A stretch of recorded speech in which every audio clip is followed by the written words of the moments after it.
Good evening, everybody, and welcome to the Toon Review YouTube channel. And it's that time of the week again. It's the four horsemen of the Toon. And we have Peter, we got Barry, and we got John. Good evening, chaps.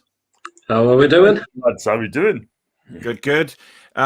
We start on obviously a bit of a somber note, guys, tonight with the news yesterday of the passing of Glenn Roeder. I'm old enough, obviously, to remember him as a player, as a young boy, watching him as a central defender. Held himself with very, very high esteem, loved Newcastle United Football Club. Went on to manage the club, obviously, after the debacle of Souness. He brought us back to where we should be, realistically, with a fantastic season into Europe and things like that. He brought the good times back a little bit, did Glenn Roeder, so I'll always remember him for that. Peter, a bit of a shame.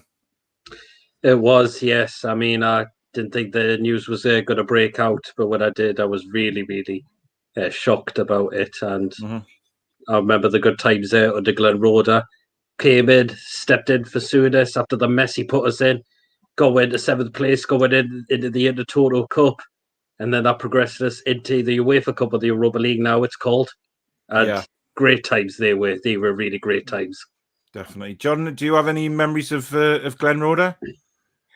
Yeah, I mean, 6 years in Newcastle, didn't he? And he's an absolute leader. I mean, I was quite young as well, but he's a good leader. And he'll always be a legend with us. And he's a London lad. And listen, I don't care where he's from, he's a Cockney or not, he's still all of us because he gets us. But as a manager, I mean, he picked up the mess, like PD said, picked up the mess what Souness has done, and he got us in Europe and took us to the quarterfinals to do UEFA Cup and listen, God rest in peace, Glenn. You know, be forgotten, mate. Yeah, definitely. Barry, do you remember anything at all about Glenn Roeder as a player, or more so as a manager? Not as a player, unfortunately. Well, unfortunately for me, because I'm not as old as you, I'm afraid, pal. But certainly as a manager, I remember him bringing Tim Krul through in that amazing 1-0 away against Palermo in the UEFA Cup, and he just always looked like he had the players' belief in him. You know, he was such a nice guy. He took some stick that was unnecessary at times as well as a manager. Yeah. But yeah, it was very, very sad news. I was shocked. I was at work when I heard it. I was just like, oh, God, that's just terrible. But he fought hard to stay for how long what he did for. So we all knew he had issues, but I didn't think that was going to happen yesterday. Well, it came as a surprise to me. I was actually in the car driving when I heard the news breaking. I knew he'd had a brain tumor. Obviously, while he was at West Ham, he took some time out to get that sorted, and I thought that genuinely was all sorted now. I didn't think he was still suffering from the problem, but obviously he was, and he's fought as long as he could, I guess. But he'll never be forgotten at Newcastle United. I guess he'll never be forgotten at Watford for what he did there. QPR, he was a good defender there. West Ham. There's a lot of Gillingham as well. There's a lot of clubs around the UK who'll be feeling very, very sorry today for the loss of just a 100% top man. He really was. And whenever he spoke about Newcastle United, he always called himself the Cockney Geordie. He was always, he never ever spoke ill of the club, even when he was relieved of his managerial duties. He never once had a bad word to say about Newcastle. And it's just such a shame. At only 65 years old, it's shocking, really. But that's a side of life that unfortunately we all have to live through, I guess, and people departing us earlier than they should. But he'll always be remembered and certainly never forgotten. Lee Taylor says, what happens if NUFC lose at West Brom? It will be 2 wins in 18. If you're capable of beating West Brom and Sheffield United away from home, who can you beat? I think you're supposed to say incapable of beating West Brom and Sheffield United away from home. I think, Peter, this game against West Brom now has massive importance, I guess. We've had a laugh about it, calling it the Dino Derby and everything like that, with two very, very prehistoric managers going at it on Sunday. But it's become a massive game now for Newcastle, hasn't it? Really, really has indeed. With Fulham getting that point against Palace, they play just before us when they play Spurs. Yeah. So that is definitely a massive game here for us. Looks like we might have to go into the game without ASM, Miggy possibly, which is the news I'm hearing about Miggy is not great. I'm hearing news that he could be out for the rest of the season. So I'm hoping not. I'm hoping my source on that is completely wrong this time. I'm hearing that ASM may be up to 4 weeks, but Miggy could be out for the season. Now, you know, we've heard so many times, you know, when players have been injured, and we've got reports through that, you know, it's not as bad as we first thought, or it's worse than we first thought. So that's not gospel. I'm holding my hands up now. That's just from one of my sources telling me that that could be the situation with the injuries. I'm hoping not. I'm really hoping that this source is completely wrong. So, because if we lose Miggy for the season, and even St. Maximan up to 4 weeks, John, that puts us in an incredibly difficult situation moving forward. Wow. Well, like you said, it's not the case, but I've got a funny feeling it is. It does not look good, and if we lose those kind of players, bearing in mind we lost Wilson as well for another couple of weeks now, we are going to be in huge trouble. But what I will say, we should have had adequate backup, but these players are coming in. And this is why, and we always said, if you haven't got the backup, you don't improve on the players, and we get injuries, we said it many a time, we are going to be in huge trouble. Week in, week out. And now it's coming home to roost. And this is down to Ashley as well, because you don't want to spend the money. And that is it. Now we've got to do what we've got. I mean, it's Fraser, Joe Linton, Carroll, Gell is going to score enough goals to keep us up. Yeah. You know what? I'm very worried now. Like, I mean, go back to the Sunday's game against West Brom. That's a huge game. And we cannot lose that game. Because if we lose that game, then Villa, then Brighton, we are knackered. Absolutely knackered. It is becoming more and more massive by the minute, really. Barry, if we look back to the game at the weekend against Wolves, you know, obviously Miggy was injured sort of halfway through the first half, and he stayed on the pitch until half time. Now, obviously, my thoughts are that his knee must have become quite swollen or something like that at half time, which is indicated to the medical team that he can't continue. But is this again one of Steve Bruce's saying, well, he's all right to carry on kind of thing, and has it made the injury worse? Should he have come off when he was first injured, or is it a case of the medical staff not realizing how bad the injury was? It's 50-50, isn't it? I mean, a lot of people out there who hate Bruce, like ourselves, say it's all Bruce, but the medical staff are there to do a job. They get paid a lot of money to make decisions at the time when the player also has his own health in mind as well. He's got to say, look, I can't carry on. But knowing Midgie, the way that he plays, he would want to carry on. Yeah. And knowing Bruce, how Bruce is at the moment, it's desperation, isn't it? So there's a chance that he could have said to him, look, we need to keep on because we need to win this game. And unfortunately, it's backfired again. And he did it with ASM as well, didn't he? He looked like he had he'd injured himself prior, and then he went on and he had to go off again. So there's two of our key players that we really need for this running for the next few games, because we are in deep shit now. I mean, they're definitely not going to be available for West Brom. Yeah, exactly. They're definitely out this weekend. So, it's big. We are going to be relying on players who haven't really had an opportunity this season. I mean, I don't know what he's going to do up front. It scares me as to what he's going to do up front. Peter, going back to the game. I think Murphy, Fraser, and Gale, or Murphy, Fraser, and Joe Linton are probably our only options, aren't they? Really, when you look at the squad and the depth, maybe Anderson to come. He didn't play in the 23s this morning, or didn't even get on the squad. Well. So there's a chance he could be called into it. So good luck to the lads, I think Murphy will get his shot.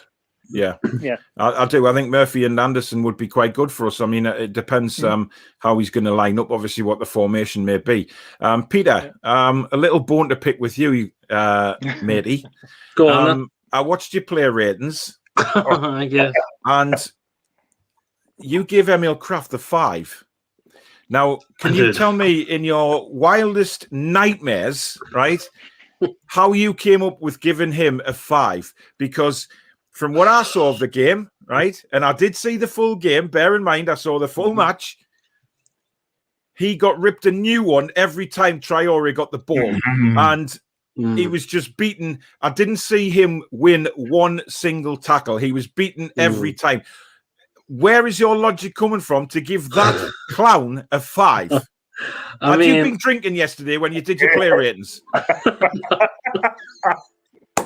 mean, I didn't think it was his worst game, I thought. I mean, the Chelsea and Man United, I thought he was worse in that game. Dear God. I mean, I thought he did have that chance on target, which, was easily caught. I think a couple of times I thought he got forward a little bit. So that warrants a 5 because he crossed the halfway line. well, you used to say I'm the Simon Cowell for giving player ratings. Well, I know. That's what shocked me when I watched your player ratings video. I was like, when you came to Emir Craft and you went 5, I nearly spat me drink everywhere. I was like, is he serious? But this is what football's all about. Everybody sees players differently. And you know, I think I gave Joe Linton a 6. So I did as well, actually. I thought you played all right. You know, he did. I'm disappointed with his shooting, though. I mean, if you look at Joe Linton's shooting, every time he shoots the ball, it's straight at the goalkeeper. He doesn't seem to be able to hit the corners.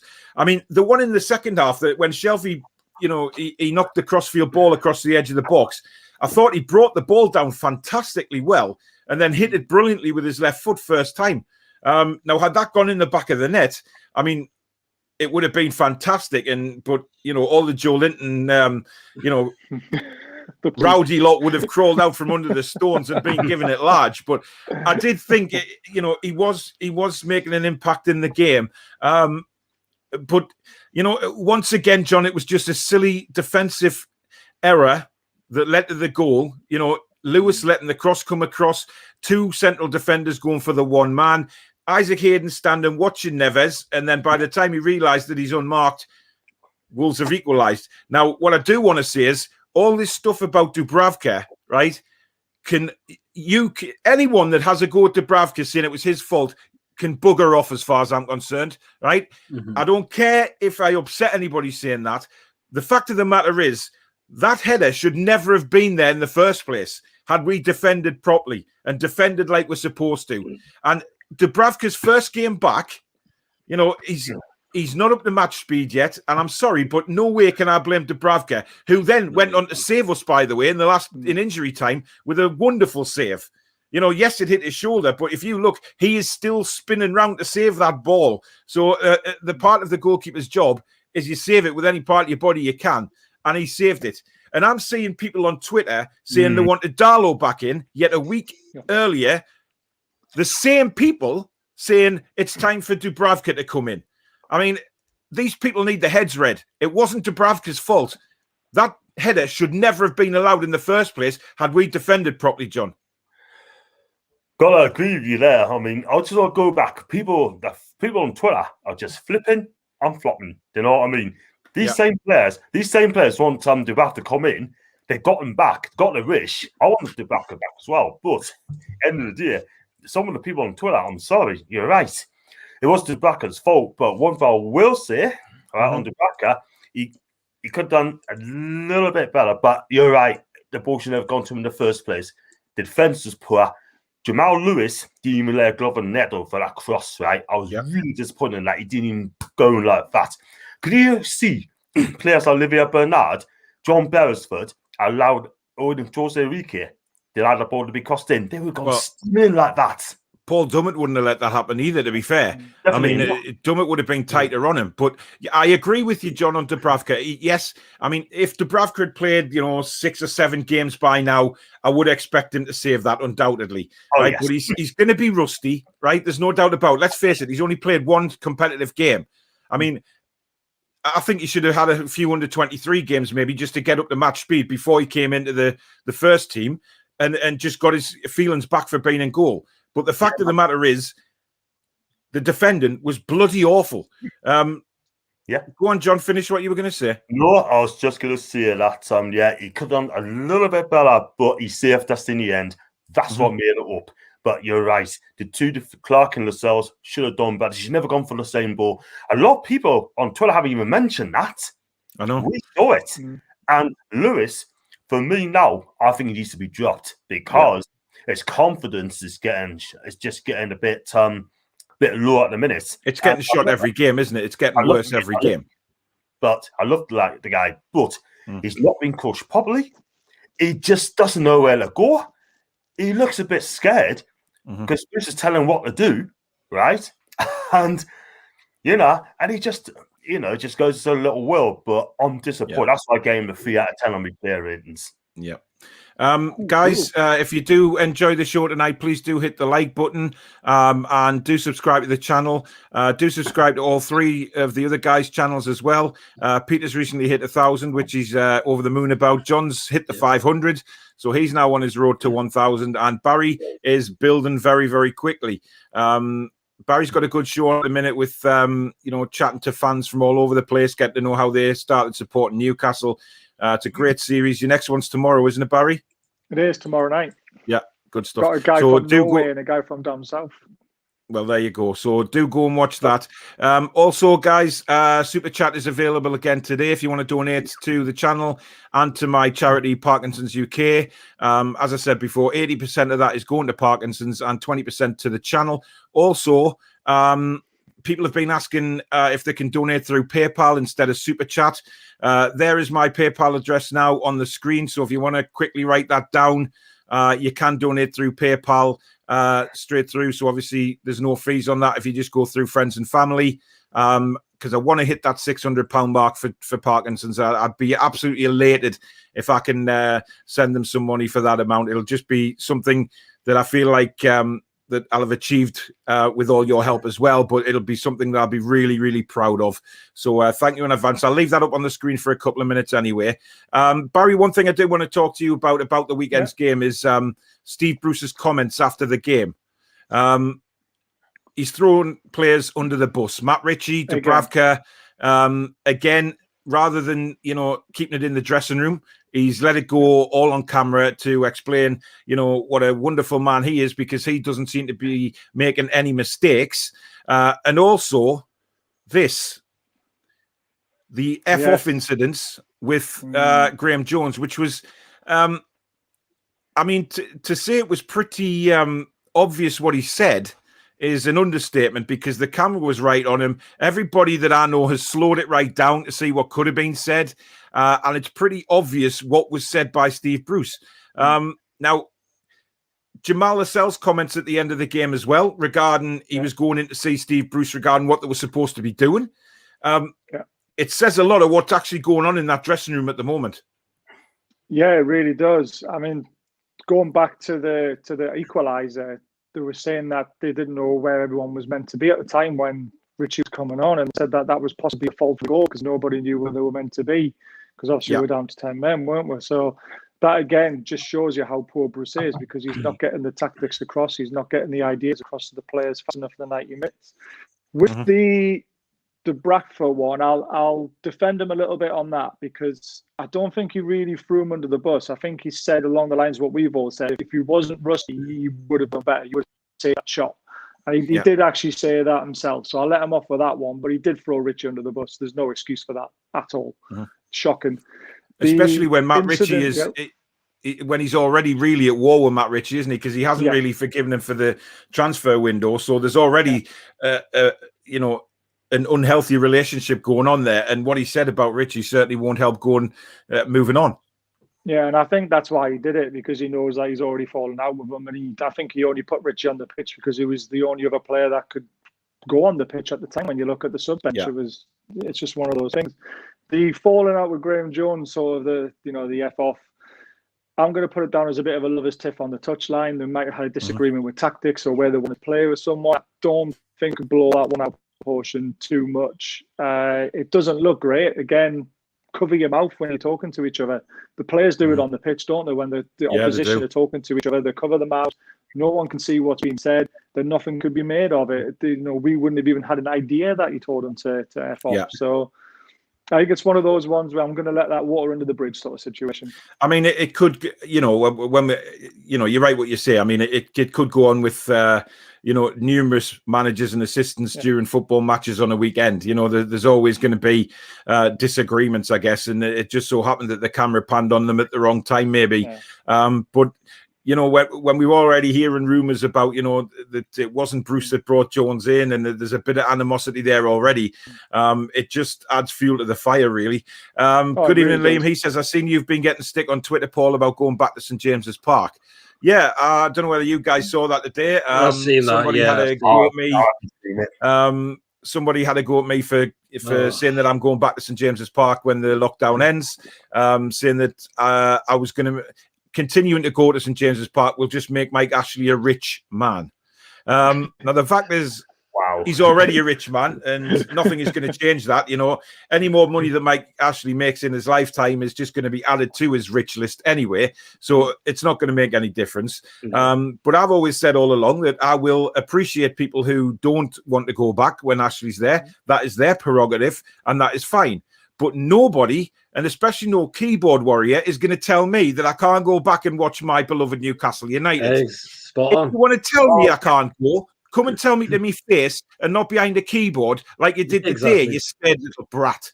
So don't come to me and tell me I can't go back to the ground that I've been going to since 1985 and tell me that I'm going to be filling Mike Ashley's pockets, because it's absolute bullshit. Hide behind your keyboard and keep your mouth shut, unless you want to say it to me face. Bearing in mind, I'm 6'5", I'm 6'5" across. Don't say it anymore. Because if you want to stay away, that is perfectly fine. But do not tell me that I can't go back to watch my team, who I've been going to see since 1985, and go and see my mates before the game, take my son, and enjoy your day out. So stick it up your arse. End of story. Anyway, that's my rant out the way. Jason says, evening, lads. And yes, you as well, Joe Linton. I see you hiding behind John's door. Oh, really? Interesting. Even exquisite. Good evening, mate. Did Joe Linton get a good, tough massage? I presume that's aimed at you, John. Luke Napier, any more news on Miggy and Maxi? I did say before, Luke, I think you were watching anyway, but I've heard today through a source that Miggy may be out for the season and Maxi could be 4 weeks or above. Sorry, I was talking to him. Who was that? It was John, wasn't it? Now he's froze. Yeah, he's froze. I don't know what happened there. I just got John kind of mentioning Steve Bruce. He'll be back shortly, I'm sure. Miggy could be the serious one. I mean, the thing is, though, Peter, when Maxi came off the pitch, he couldn't straighten his left leg. He was walking like he'd soiled himself. But that is a serious groin problem if you can't straighten your leg. So whether he's going to be back in 4 weeks, groin injuries are a hard one to get over. Well, they are. You just have that hope. It's not a serious one. I've seen players out with a groin like tears or other sort of injuries like that. Yeah. Hopefully it's something like a strain or a pull, which is what you probably want to hear the most. Yeah. Because you want him back as soon as possible. Because he's massive for our squad. Yeah, he is. The thing is, though, Peter, I'm of the opinion that Maxi hasn't been fully fit all season. That's what I think as well. It feels like his legs are made out of glass half the time because he's picked so many injuries up per game. Yeah, he does get the rough treatment on the pitch, but like you say, he just seems to be. I mean, he's a big chunky bloke, and when you build like that, you are prone to muscle injuries, aren't you? Yeah, and I think because I think a lot of teams probably see him as our main threat, so they're looking to target him a lot as well during a football match. Yeah, that is another thing. To definitely give him a rough ride as well, though, hasn't it? Our facilities are shocking. Yeah, it's got to be playing a part. Oh, without a doubt. Thomas says R.I.P. Glenn Roeder, and Jake says condolences for Glenn Roeder. Thank you very much. He'll never be forgotten. Ania, good evening to you. Matthew, good evening. James Brown, evening everyone. Fulham versus Spurs and West Brom versus Everton, both within the next few days. Do you think West Brom are capable of pulling off a great escape? John? No. Oh, it's a tough one. I mean, you say no, but I've got a sneaking feeling it's going to surpass a lot of you people. I think he's going to do it. I really, really, really do.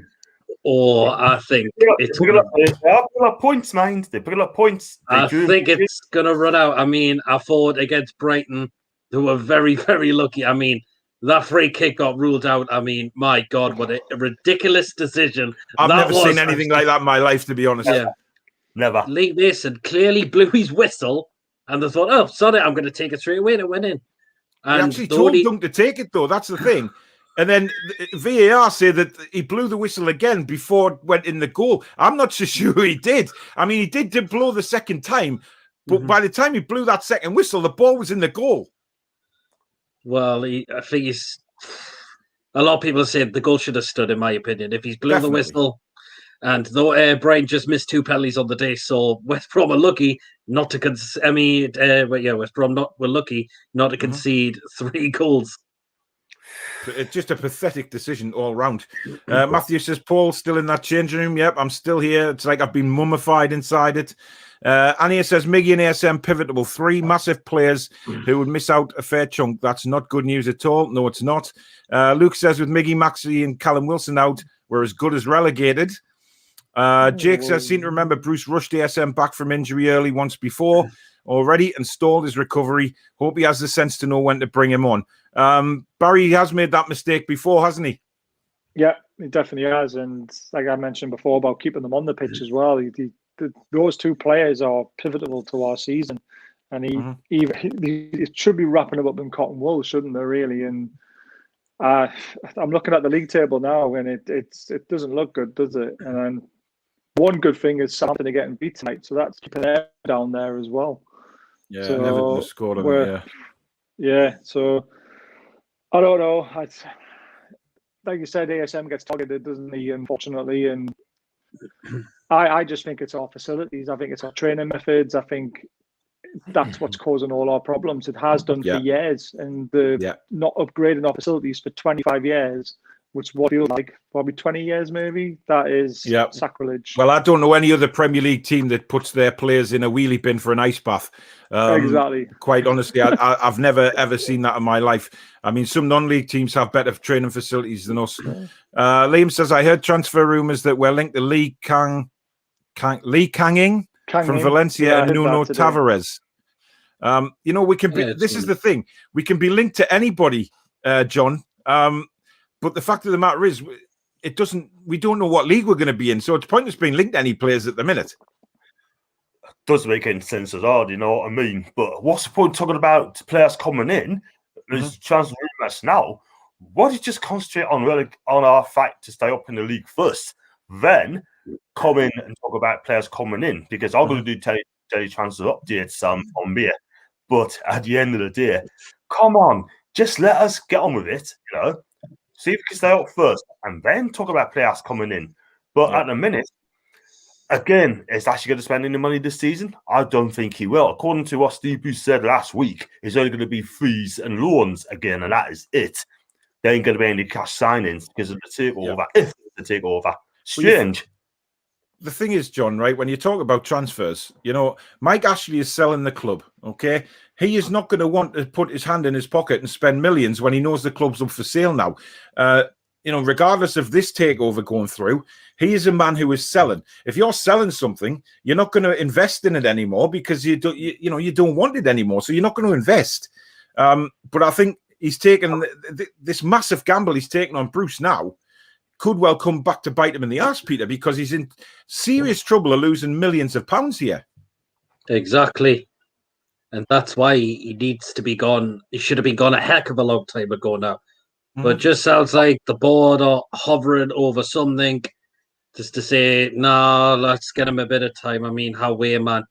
I don't like the bloke style of football. It's one of the worst I've seen. I don't like the arrogance. The arrogance I'm now seeing from the bloke is really, really grinding the living hell out of me now. Yeah. Honestly, that is why I've now said he's the worst manager we've had at this football club. Yes, I've criticised the likes of Carver, McLaren for being like so bad, but they didn't have that arrogance. But when you look at this manager we've got now, and honestly, you feel like you want to do all sorts to him. Yeah. I'm exactly in the same boat as you, Peter. I think he's the most arrogant git alive. And all these people that are saying, "Oh, he's a lovely man. He's a lovely man." The real Steve Bruce is coming out now, because this lovely man would never ever speak about the fans like he spoke about us. He'd never speak about some of the players like he has. It's clear that he's fallen out with the long staffs. It's clear that something is going on behind the scenes as to what the hell they're supposed to be doing on the pitch. Because for our captain to actually come out and say that on live TV, I think says it all. I really do. Geordie says, even though which three sides, won't you, after that? Yeah. Even in all, which three sides do you think will be relegated from the Premier League this season? For me, Sheffield United are gone. I think West Brom are gone. I really, John, I disagree with you. I can't see them getting out of it. And the other is between Fulham, Newcastle United, and Brighton. I think Burnley will pull away. I think Burnley have got, I know they got a roasting at Tottenham the other day. Well, how good were Tottenham, by the way? Jesus Christ. That front three of Son, Kane and Gareth Bale is just something else. Like, it really is. I mean, Bale was just outstanding. He was. So, I don't blame Burnley for getting hammered there. I think Burnley will win the games that they need to, because simply they have trust in their manager. The manager has trust in the players. There's an all-round good feeling around Burnley constantly, no matter how or where they are in the league. So I genuinely think it's between Fulham, Newcastle, and Brighton for that last position. Any of you guys disagree with that? Nope. Not at all. Brighton's going to be in spot of bother as well, because if you look at them, they had something like 66 shots taken, 20 on target, and they just got one goal. Yeah. That's the worry. They're missing so many chances, and we've got to play them soon as well. Let's put it this way: if we don't beat West Brom on Sunday and we don't beat Brighton away, we're going to be in a spot of bother. And also, if I say this very, very quickly, you're talking about Steve Bruce there, right? Going back to him, I think he wants out. He's just waiting. He's just doing this, so he's waiting to get the sack, because he's lost the players, he's lost the media, he's lost everything. The guy, Paul, I agree with you 100%. He's the worst. He is the most arrogant manager ever come across in my life. He's defensive in the press conference. He gets stressed, and let me tell you something. He's loose on Sunday. He has to go. He has to go and just get someone else come in to have the best chance of staying up. Well, I honestly think he's waiting. Sorry, Barry, just before you say something now, I think he's waiting until the international break. I really do. I think he's going to assess where we are by then. Personally, I think it'll be too late. I think it's already too late now. But we need that new manager impact. We need somebody to come in and freshen up the dressing room, give the players some direction, because clearly they're not getting it. But I have a feeling that he's waiting for that international break, see how many points we get over the next few games before the break, and then assess if he needs to make a change if we're in serious problems. I know we are already, but obviously Mike Ashley doesn't see it like that. But he may see it like that come the international window, Barry. Yeah, I'm just going to say one thing about Brighton. The only thing they've got in their favour at the moment is they've only got a -7 goal difference, which is 10 goals better than us. So that for me is an extra point at the moment down at the bottom. You're right about the international window. I think, but again, the only problem we've got is that these next 4 games is our crucial state of the season. If we lose these 4 games, we've got the likes of Man City, Man United, Tottenham, Liverpool. A new manager isn't going to get results against them. Yes, there might be a new manager bounce, but we might get a point maybe if we're lucky. Down if he waits till the international window, especially with all the players we've got out. So I mean, we're missing our 3 best players over the next couple of games. I mean, Wilson's not going to be back for a couple of weeks yet. I'll be amazed if he did, but we don't want to rush him back, because if we rush Wilson back and he gets injured again, then we are snookered for the rest of the season. So it's going to be very, very interesting to see what he does on Sunday. But missing our 3 best players is absolutely critical to us. But I just think he's waited too late. Anyway, Geordie says Joe Linton, Gale, and Fraser up front on Sunday. I'm not so sure I'd go with that 3, Geordie. I think that would be a big. I think there's only Fraser out of them 3 that I would have any faith in, and I'm still yet to be convinced by Ryan Fraser 100%. But that's just my opinion. Thomas says, lads, I saw John and Joe Linton on Blythe Beach. John was wearing a bikini saying, I love Joe Linton. And Joe Linton had one saying, I love John Sinclair. And they were having a party. Well, isn't that nice, John? Isn't that lovely? So I've already right? Even staff now thinks of a Joe Linton fan. I think you saw us last night. We were absolutely fantastic. Absolutely brilliant. Sure. She's a gem, Sav. She's an absolute gem. My fiance is working on your logo as we speak, John. She came out with one earlier, which was just unbelievable. She watches the shows a lot, but I meant to get a picture. I'll get one for next week. It was John taking John's face off, and behind John's face was Joe Linton's. It was absolutely incredible how she did it, but it was brilliant. It was literally John taking off like a John mask, and behind the John mask was Joe Linton. But obviously I poo-pooed it because I thought, well, he's not going to have that as his logo. But it's coming on well, John, put it that way. She's going to make you a good one, matey. Liam says, what channel is our game against West Brom on? I believe it's Sky. I'm not sure. Amazon Prime, actually. It's Amazon Prime. Is it Amazon this time? Oh, it is, yeah. Oh, shit. That means we're all watching it on the computer then. Same, yeah. I'll still watch it, though. Thomas says, Emily Crap. Got a note from him. 0. Yeah, just to remind everybody, Peter gave him a 5. Geordie says, Atlee West Brom matches on Amazon Prime. Ania's laughing. Jay says, Lee Ryder gave Kraft a 6. Wow. Well, I'm not sure in anybody's wildest dreams how Emil Kraft got a 6. I think that's absolutely bizarre. I think some of the fan channels give around about a 3 or a 4. Yeah. Yeah. What did you give him, John? On the player ratings, I think I gave him a 4 or 5. I think I might have given him a 4. I think I gave him a 2. I can't remember. I think I gave him a 2. Yeah, you give him a 2. Yeah. Yeah. He was shit, guys. He was absolutely shit. In Bruce I trust, even lads, interesting how he will set up now. How do you lads think we will see the next game? Also, John, can you tell me Joe Linton's best position? I'm saying left back on the bench. I honestly don't know how we're going to set up on Sunday. I don't know if he'll risk the 4-3-3, given that he'll have Almiron, Wilson, and ASM all injured. I don't think he'll go for the 4-3-3 anymore. Barry, any thoughts on what formation he might take? I think he should stick with 4-3-3. I really do, because it seems to be working. That first 60 minutes of that game against Wolves, we were fantastic, I thought, and we should have been 3-4-0 up at half time. So yeah, but with the players missing. Yeah, even with the players missing, I still think they should go for it. Still go for it. Bring Anderson in, play Fraser, play Murphy if you have to, because he came on and did all right. Set up Joe Linton. You either play Joe Linton up top or Gale up top, and you bring in the young. I would even give Sorensen a chance if the guy's banging in goals in under 23. Well, he has been for a couple of years now and never seems to get a chance, does he? Exactly. Peter, what would you go with? I think I still want to see the 4-2-3-1. Yeah. The question is, I would like to see Murphy on the wing, but we all know Kraft came off with an injury, so could you have to put him at right back this time? That's true, yeah. Well, I'd be more happy with Murphy at right back than I would Richie. I think Richie was just thrown in the deep end on Sunday. Right back. I felt for him. I really did. I mean, he could have easily stuck Murphy there and put Richie on one of the flanks. You know what I mean? Just to stick him at right back was an absolute insult, I think.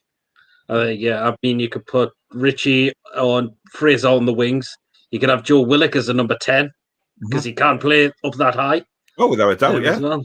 And up front, I would look at either Joe Linton or Gale. I think we could do with that bit of pace. I would think to get at that defence. Steve Bruce goes into the dressing room after the match and asks Joe Linton why he kept hitting the ball into the keeper's hands. He says that it was simply down to having some bloke called John on his mind.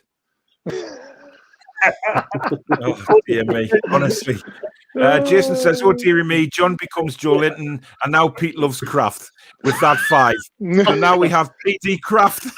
Oh, Two love affairs from the 4 Horsemen. Harry and Paul to fall in love next, and who with? Oh, Jesus Christ. Let's not go that far. So PD Kraft now, as well as John Linton. I'll tell you what, we're getting somewhere with these names. Guys, if you enjoyed this show, please do hit the like button and do subscribe to the channel and do subscribe to all the other guys as well. And obviously, if you feel like donating, Super Chat is available on the channel now. So do put your donations there. And once again, that is my PayPal address that people have been asking for if they want to send it through friends and family rather than do a Super Chat. So I'll leave that up on the screen for a couple of minutes. Thomas says, "Barry, who is that on the back of the shirt behind you?" It's me. It's my shirt with number 8 and Thomas. it's got Peter Beardsley's signature on it as well. My own personal shirt. Why number 8? Because Peter Beardsley, my favourite player. That's my favourite number because of him. Steve Bruce says Dubravka was horrendous on Saturday. Well, it wasn't actually horrendous. Yeah, but it's Steve Bruce, PD. So let's just ignore Steve Bruce. He's irrelevant to he's irrelevant to whatever we think. Jake says, "I hear the Museum of Natural History's got an interest in the next match. When the season's done and both managers are sacked, the museum will be sticking them with all the other fossils." Yeah, I mean, he's right, because it is the dinosaur derby, to be honest. Luke says, "Joe Linton couldn't score in a brothel, so for me against West Brom, it has to be Fraser, Gale and Murphy." Yeah, that's fine. Aeneas says, "Paul loves Dubravka." Yes, I do. I actually do, but not for the reasons that John loves Joe Linton. Very different reasons. Very different reasons. Right, here we go. I've lost all this. You know what it is? These comments I try and scroll down and then they all just disappear. Jake says, "Would Darlow have done any better?" John's disappeared. I think his phone call must have rang again. He's getting the. Do you know what? I think it's Pornhub just looking for a new contract for him. Thomas says, "Bruce is playing the music for John and Joe Linton's beach party." Liam says, "People would say Lewis should have stopped the cross." Not anybody. Everybody said Lewis should have stopped the cross. Should have stopped it. And John, where have you been? Did you get that important phone call from Pornhub again? No, just me. Things just went off. That excuse is starting to run dry now. You do it every week, man. Jordy says, "Do you think any players who come back from a long-term injury should play under 23 football until they are fully fit and then they can be recalled back in the first team?" Yes, I said this before. Yep. I believe that Dubravka should have maybe had 3 or 4 games in the under 23s. Peter, I think you were nodding when I said that, so I take it you agree with that. Yep, I think that's the only way you're going to get it back up to full fitness at this rate, because we'll bring them back in and they don't look fit hardly at all. Yeah. Jody says, "Thoughts on the error of lack of communication?" Barry? Covered that. Yeah, we kind of covered that, didn't we, about Bruce bringing on Richie and not knowing where he's going, and that led to the equaliser. And then there's the inquest, apparently, that Lascelles wants to have him in the dressing room, like you said, live on TV. Just shambles, isn't it? Well, I think the fact of the matter is that, Steve Bruce is saying that Richie's lack of Richie's lack of communication led to the goal is absolute bollocks, because it wasn't lack of communication. It was lack of defending and lack of defenders knowing where they should be. The cross should have never came in. There should have been a centre-back marking Neves. He should 2 centre-backs going for 1 man should never have happened. Isaac Hayden was asleep. There was lots of reasons for that goal going in. Ethan, good evening. I hear people say that it was straight at him, didn't even save it. The job of a keeper is to keep the ball out of the net. Can't be too harsh on Dubravka. Should have played a couple of games in the under-23s. I agree that he should have played a couple of games, definitely. As Benno, good evening. It's that time of the week again, the 4 Horsemen. Evening, lads. Thomas says the 4 Horsemen of the Toon, more like the 4 goats of the Toon. I hope by that comment it means the 4 greatest of all time of the Toon. Yeah, that's how I'm reading it, Thomas. I hope I'm right. Ethan says, Dummett over Lewis for me to get back to basics. Dummett will do the job at the back. Dummett is a proper defender. God, I do love a good Paul Dummett challenge. I celebrated as if he scored 30 yards out. That's one thing about Dummett, John. He's he does time his tackles to perfection, and it's definitely somebody that we need back. Oh, without question, he's a very good defender. Excuse me, very good defender. no frills. He just gets on with the job quietly. He gets on with it. And listen, he does have to go forward and put the cross in.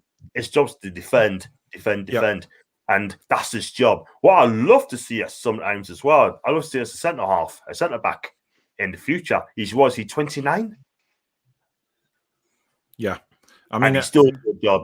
So, I mean, Dummett's obviously going to be short of pace, isn't he, because of the injuries he's had this season. But I just think that, if we're going about time and tackles, he would never allow that cross to come in because he's always tight on the man. You say what you want about Paul Dummett, but I think, he's a fantastic defender.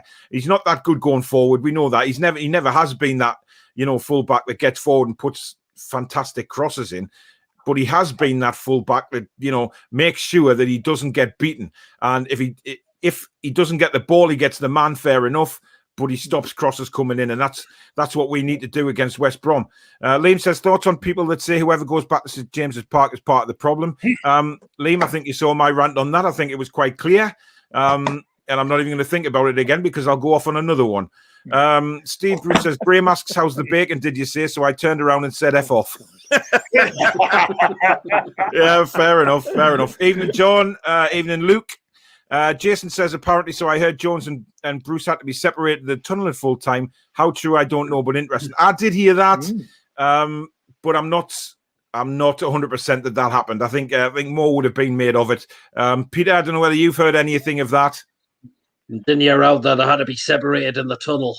So, I mean, I think it would have been, the reporters would have seen that had that happened. I think a lot more would have been said than a few rumors on Twitter, to be honest.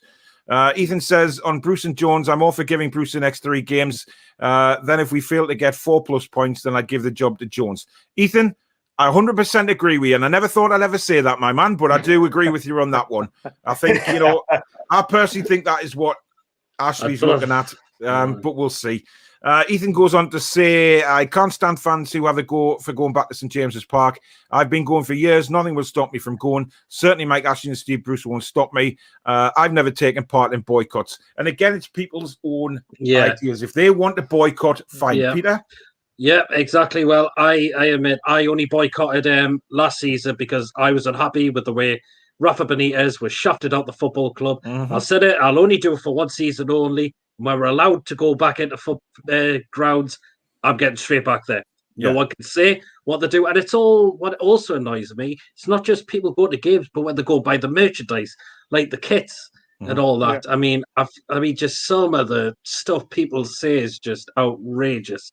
Now, you come to that point and just say, if people want to get the merchandise, let them get it. If they like it, let them go for it. Yeah. Don't point the finger at saying you're part of the problem, because they're not part of the problem. Well said, Peter. Well said. John, 2 seconds. I got abuse at the start of the season because I put on Twitter that I'd ordered a new shirt, and I got DMs were coming in, private messages. I was getting tweets back in, you're bloody putting money in Ashley's pocket and all this. And, like I said earlier, I don't care what other people think. I will do what I want to do. And people will do whatever they want to do. And I don't have a problem with it. If anybody wants to boycott and you feel it'll do some good, then do it. It's your prerogative to do that. It's my prerogative to go. I want to go. I want to go and see you guys before match, have a pint with you or whatever it may be, catch up with you after the game to talk about the match, enjoy the football as best we can, and just have it make a day of it. I miss doing that. And I gave up my season ticket last season, Peter, because for health reasons mainly, I was poorly and, they changed my medication, etc. and everything's okay now, touch wood. Yep. But when the season tickets become available again, I'll be applying for mine back because I'm going to go back and I want to go back. John? Yep. Right, I'm with Peter and Sharky as well. I didn't go to the match when Benitez had enough, basically, so I gave a first season for you guys as well. Also, I got to work on some Saturdays as well, so I cannot go to the games. But now, I want to go back to the games because I love the club, right? Mm-hmm. People's going to say, hey, John, why are you going back? I'm shocked you said that. But listen, at the end of the day, I love Newcastle United. I want to go to the games, okay? It's not right missing the whole season. as a boycott, but I'd say I'm going to come back to the games, like, you know, wherever I can. So I'd love to go back to the games. I want to enjoy matches. Okay, I'm going to miss me watch-alongs at the end of the day, but listen, I still could do stuff after the games. Of course you can. That's the whole point about having a channel, man. And you know, people had channels before COVID. You know what I mean? It's not just like, you know, everyone's doing watch-alongs because they can't go at the game. You know, quite a lot of channels existed before the, you know, COVID. Mine did. You know what I mean? I'm not. But as Benno's come out with a good point there, you know, match day revenue is pennies compared to what they get from the TV and sponsorships, etc. So, you know, you can say what you want. To me, it doesn't make any difference. But like I said before, do what you want to do. It's your prerogative, but don't come at me when I say I'm going to the games. Liam says, like I said to you on Twitter, it's your money. You can do whatever you want to do with it. Exactly. Jake says, I think the non-attendance theory's been proper debunked since COVID. Fans need to get out there and make their voices heard. I think we'll do more with our voices heard in the ground than what we won't with our voices heard outside, especially Steve Bruce and that kind of situation. John says it should be up to the individual person if they go at the ground or not. Well said, Paul. And Ken says, have a look, guys. Is that Joe Linton's dressing gown on the back of John's door? Is it, John? Is it? Not me. Hey! And he says it's 2-0 Everton now. It's so not 1-0. Well, I don't know where he's getting that from. Mark says, as a Leeds fan, I heard you last week mention we can have Joe Linton. Sorry, but we have Rafinha, so I think it's fair to say we will decline the offer. Also going to make a PayPal donation, Paul, to the account. Oh, thank you very much, Mark. I really appreciate that. That's very kind. Ethan says, even if ASM and Miggy are out for a while, there's no excuses for not beating West Brom. Now, Barry, I said this on Twitter today. That obviously Steve Bruce is going to be loaded with excuses if we go down. You know, he's going to blame COVID. He's going to blame injuries. He's going to blame, you know, the grass was the wrong color. The clouds were white instead of brown or whatever it may be. He's going to have a packet of excuses. But I still stick by that the squad that man had at the start of the season is good enough to be well above where we are in that Premier League table right now. Oh, yeah, 100% agree with you. If he had the tactics right at the start of the season and played 4-3-3, we wouldn't be anywhere near the situation we're in now. We had a hell of a lot more points. The one thing now, though, with all these injuries is now we're looking at these next fixtures. Do we say West Brom is a do not lose now? I see people saying we need to win, we need to win, we need to win. With all those injuries, it's going to be a very difficult game. I'm on the fence now thinking we can't lose that game. Maybe a point is better than nothing. What do you think? Well, right now, I think I'd take any points. I mean, I've said now, I said on my review video that I think, you know, I want to see points more than performances now. I don't care if we are absolutely garbage, but we get goals off somebody's backside. I don't care as long as we get points on the board, because at this stage of the season, the points are way more important than the performances. We can look at the performances in the summer. We can look back on them and say, well, you know, this is where we went wrong. I think we all know the performances, you know, in general this season have been garbage anyway. So we really can't talk about performances. It's the fact that we now are desperate for the points. And if we don't get the points, we are in deep trouble of going down. You know, we could go to West Brom on Sunday and just have 90% possession. I say very jokingly, but, you know, that's what I mean. We could have 90% possession, play brilliantly, and lose the game 1-0. Nobody's going to look back to that game and say, well, we played well. And these people that are coming out now and on social media, etc., and saying, you know, well, the performance was improved. The performance had improved. It's not about the performance now. We're at that crunch time of the season where it's points. And we need points, John.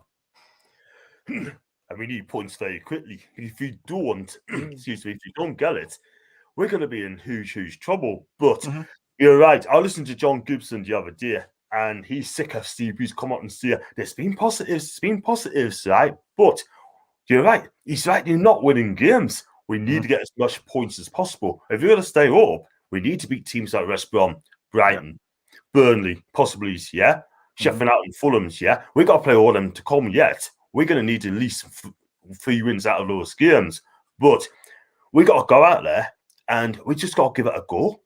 We're playing good football at the minute. We're not getting Robert Green at this moment in time, missing chances. But going back to what you said as well about Steve Bruce trying to make excuses and this and that and t'other if you get relegated, I don't want to hear it. Because the players we got are good enough for that team. Definitely. You know what I mean? We should be mid-table at least with that squad. And if he can't get a tune out of that team, then he has got problems. And I said to you many, many a time, he should have been sacked after Liverpool last season. Get someone else new in, that team would have been mid-table. Yeah, definitely. I threw a tweet out this morning. I don't know if you saw it or not, but we're talking about Steve Bruce being so bad and Brighton are in trouble. But look at the good football they're playing. Would you take Graham Potter as our manager? Playing that football with our squad when the players are all fit. Yes, with the squad we've got, yes, I think it would. I mean, he'd certainly get us playing some decent football. And one thing we have over Brighton is when Callum Wilson's fit, we have the better strikers. I do believe that, and I do believe we have the capabilities to put the ball in the net. So yeah, I would tend to agree with you on that. Richard down it over and over and over again. The Positive Arsenal channel, please, if you're a football fan, do go and follow him. Subscribe to the channel. He does live streams, pre-match, post-match, watch-alongs. He does all sorts on there. If you're an Arsenal fan or you're just a football fan in general, and there's no other football on, do go and watch Richard because he's got a brilliant, brilliant channel. He says, evening, fellas, great show. So many injuries everywhere this season. Maybe the heavy congested fixture list has a part. Peter, what do you think of that? I mean, some games have come thick and fast. I mean, it's been a few games during midweek, but still, I mean, like, what are they doing in training to get these injuries a lot?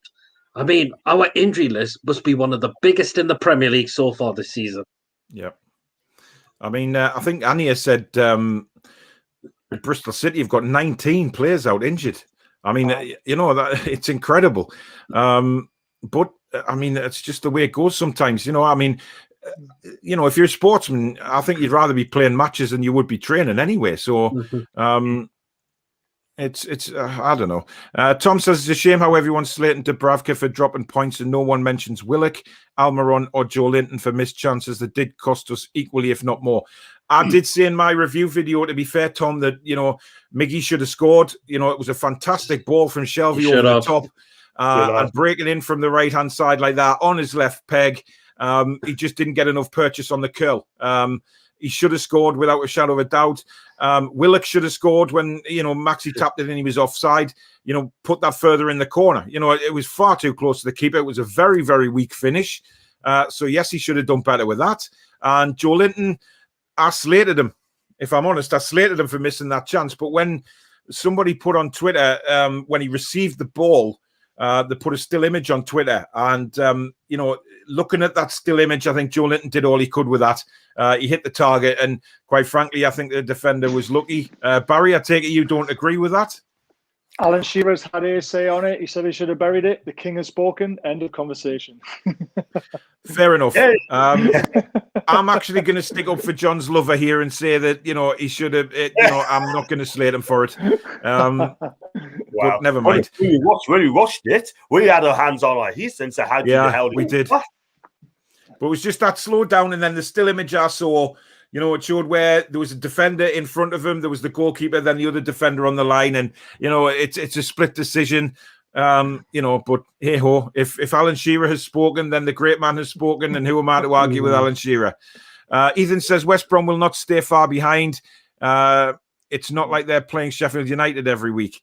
I don't think West Brom are going to get out of there, to be honest. I cannot see it. Guys, if you want to put some comments about where you've seen Joe Linton, please do. We want to have a laugh as well tonight. Any more Bruce lookalikes? Bruce lookalikes, yes, or where's Lee Charnley? We don't know where Lee Charnley is. We've got an hour left of the show, so let's have a laugh. Let's have a good time, like we always do. We managed to cheer ourselves up by the time we come off air, so it's all about that as well. We will talk about we've talked about the West Brom game. We know how crucial it's going to be. It's a massive, massive game. David says, I see West Brom game is not on Sky or on TV. It's on Amazon, David. Jake said, I spent half that West Bromwich Albion Brighton game just saying what's going on. I didn't watch it, but I know. I watched it, and my God. It was. I saw the highlights. It was a farce. Oh, yeah. Just say Lee Mason. That is one of the worst referees I'm now going to put on that list as well. Yeah, I don't rate Lee. I've never rated Lee Mason, to be honest. Geordie says West Brom matches on Amazon. Yeah. As Benno says, Nuno Tavares is a brilliant player, also linked with Napoli at the minute. I couldn't see him coming to us. Definitely not if we're in the Championship. Tom says, yeah. According to my friend who plays for the under-23s, Elliot Anderson is in the squad for the West Brom game. Maybe Stan, Almiron and Maximin missing. Barry, you said you wouldn't mind Elliot Anderson coming in. I mean, it's an option, but will Steve Bruce take the risk and play a kid? Well, we won't, but you know what Steve Bruce is like. He probably won't. He'll stick with these likely guys. They've Murphy, Fraser, Gale, Joe Linton. You'll stick with them. If there's a change that's needed to make a difference, you might bring Anderson on for 20, 25 minutes, which would be nice to see. But I would take the risk and start him personally. Right. I probably would as well. I mean, I've been a big advocate for him to come in and start since I saw him against Arsenal in the FA Cup. I thought he held himself brilliantly there. And looks a real player. Guys, enjoying the show, please do hit the like button and do subscribe to the channel if you haven't already, and subscribe to all three of the other guys' channels. Some great content on their channels as well, so please go and do that. And Super Chat is available if you want to donate to the channel, and 80% of that donation will go to Parkinson's UK. And once again, there is my PayPal address on the screen now if you want to donate through friends and family on PayPal rather than me have to take 30% off. So it's up to you really, but thanks very much in advance for that. Ethan says transfers will rely on a takeover. I defend Mike Ashley when it comes to the club. Why he's going to spend £50 million on players when he wants out makes no sense from a business point of view. I said that before. I agree with that. I mean, I don't believe I'm agreeing with Ethan so much in a night. It's quite scary, that actually. But you know, I do agree with him there. He's not going to plow so much money into the club when really, you know, he wants out, and it's that's a businessman. A businessman isn't going to plow money into something he's getting rid of. But we'll see what happens. David says, really, yeah. David says, "I'll read chaps. Have you now seen that Bruce is now blaming Richie Lewis and Dubravka for the Wolves goal? What's your opinion?" We've had our opinion on that earlier, but go on, Peter. Lewis, you can blame for the cross, for going in the box. To me. And then I would say you point also the finger at Isaac Hayden as being just not getting tight. I mean, when you're just watching this is why I've said so many times. I said on the player ratings and the title of my video, we need to cut out this bloody ball watching. I mean, because if we keep on doing it, you know what's going to happen. We're going to concede goals, and that's why we need to scrap it out now. I mean, it's a basic mistake. We need to be. I mean, it's been the case for a few games now, hasn't it? With ball watching and conceding silly goals, and there's no excuse for it. The last 7 games have been quite good, to be honest. I think that's all down to Jones. He's one of the reasons, definitely. Liam says the top 5 managers I've seen to replace Bruce is Graham Jones, Rafa Benitez, Eddie Howe, Roberto Martinez, and Frank Lampard. John, out of those list of names, who would you love to see? Wow. It won't be Rafa. I don't think it'll be Rafa. Eddie Howe won't come to us. He'd probably steer south. Roberto Martinez, I think he's happy at Belgium. And Frank Lampard, I think he ended up going to Celtic in the summer. So out of those 5, from me, I'd love to see Rafa back if it's a takeover. Right. Peter, out of the list of names, who would you have? If there's no takeover, it'd be definitely Graham Jones till the end, at least. Then I would have Eddie Howe. If I had a takeover, I would definitely like to have Rafa back. I would. Right. Barry? I'm the same as Peter. Spot on. I would love Rafa back with a takeover. But it looks like with the situation of the club, Jones would more than likely take over if Bruce gets canned. Yeah. John says, sorry to mention this, but would a takeover go through a lot easier if we were in the Championship? I promise I will not mention the takeover again. That's fine, John. I personally think it would go through a lot easier because obviously the EFL isn't as stringent, but the bottom line is Ashley would not get anywhere near that kind of money that he's going to get for us being in the Premier League. And we know that, which is why we've discussed before about this man taking such a big risk on it. Mark, thank you very much for the super chat. Thank God we have Bielsa. Great channel, Paul. Thank you very much for the donation, mate. Means a lot. Ethan said, at least the likes of John Carver cared, put his heart and soul into the club. He had the passion I see no passion from Bruce right now. I don't think I've ever seen passion from Bruce since he's come to the club, which is a huge difference. Andrew, good evening to you. Lee says, the biggest concern that I have about a third relegation under this regime is not about the club overall, but the impact it would have on the city as a whole, especially after this COVID pandemic. John? Yeah, I'd have to agree with him there. It's just, it's a hard one, really. But, oh, man, I just hope we don't get relegated. But I've got a feeling if Bruce is still there, we will. I'll be gutted. I'll be absolutely gutted if we go down. Having to go into that championship again, this thing boils up inside me that we're just not getting out of it either if we go down. Trey says, I know from personal experience, Bruce is an ignorant and surely individual. Met him at Birmingham Airport, said a polite hello. He tutted and marched on without any reply. Does that surprise you, Barry? No, not at all. I can't stand the bloke. Yeah. I think, Peter, you just have nothing but rage for the man now. That's why I can't stand him. Why I've said he's the worst manager. I hate when his face pops up on camera now. Yeah. And the arrogance is really, really starting to grind me more now. I mean, it's just, you feel like just do it one favour. Yeah. Piss off. There's the door. Yeah. Well said. Couldn't have said any better. Richard says, we'll help you out on Saturday when we beat Burnley. It would be nice for Arsenal to do us a favour there, Richard. John, what were you going to say there? I was going to come back on the Bruce as well. I don't know if you see the press conference. He's asked a question about why he got caught smiling with Ole. And before you let the journalist finish the question, he cut right in and he had a right dig at him saying that I always play for Man U, blah, blah, blah. He's a Man U fan. But listen, I'm sick of this guy having to go at journalists sort of thing.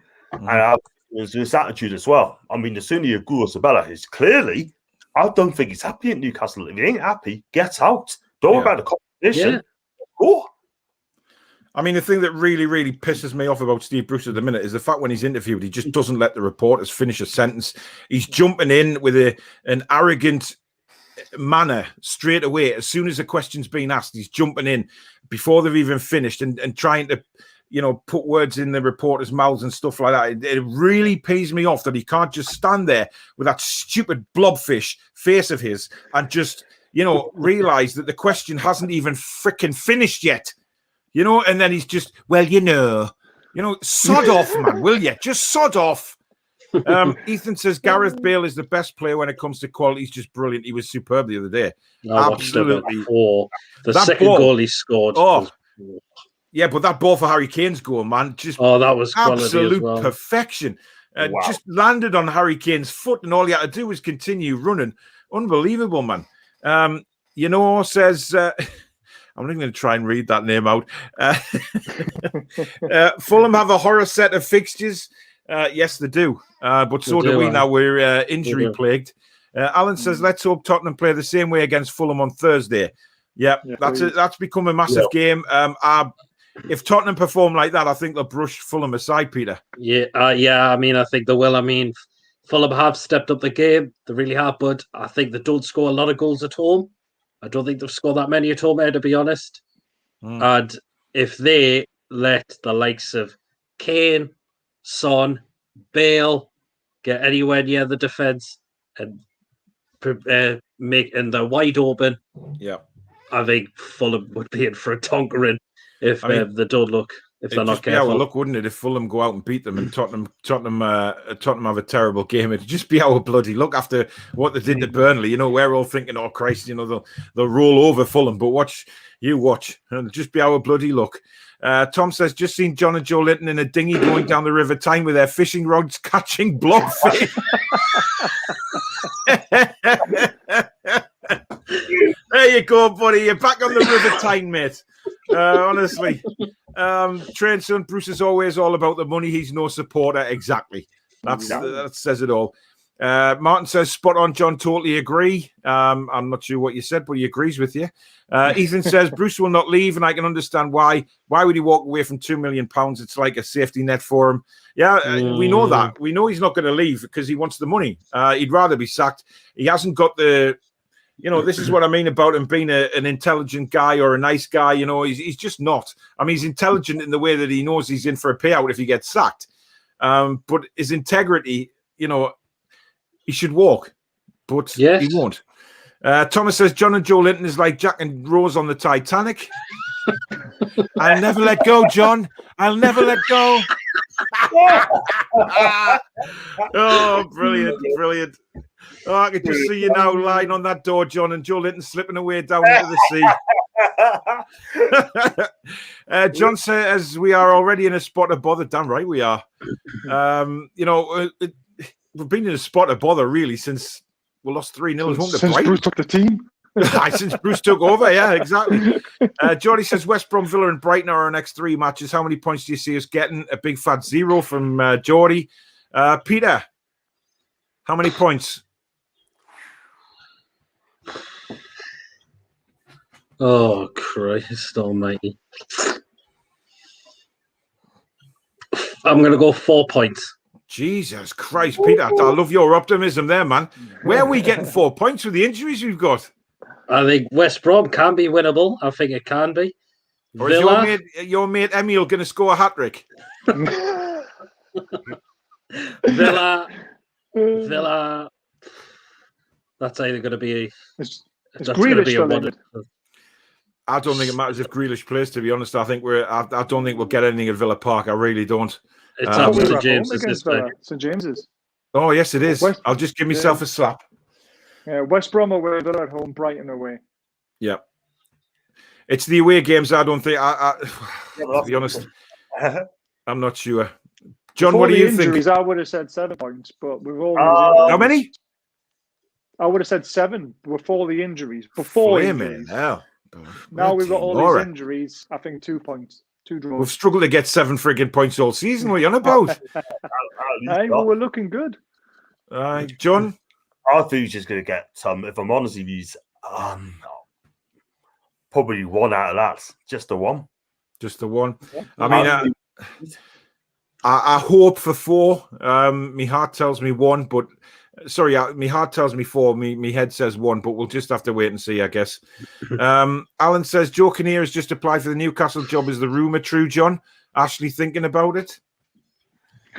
I think he's past his sell-by date, if I'm honest. Yeah, he's well past his sell-by date. Yeah, Jesus definitely. Christ. I don't think I don't see him go back to the management with his health condition the way it is now.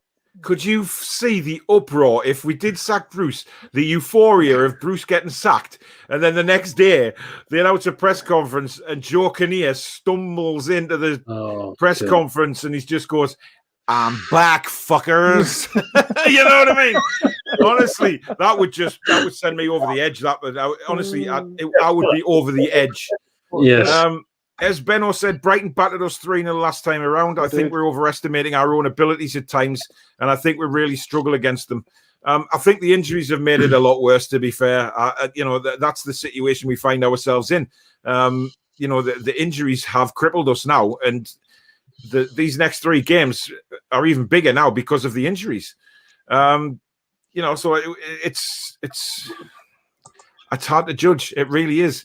John says, keep Joe Linton out and put Carroll on. The thing is, if he's going to go a 4-3-3, I can't see Andy Carroll playing on that wide role. He's just not that kind of player.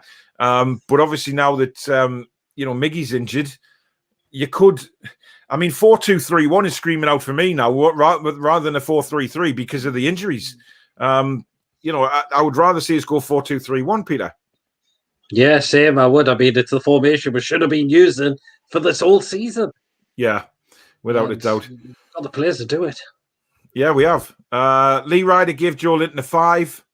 I give him a 6. So, what did you give him, Peter? I think I'd give him a 6 as well, actually. I'll give him a 6. Oh, sorry, I thought you give him a 10. I do apologise. Luke says, I agree that it's too late, as Bruce should have been sacked months ago, but who would come in as a replacement? And how many points would you guys reckon we need for safety? You can't put it...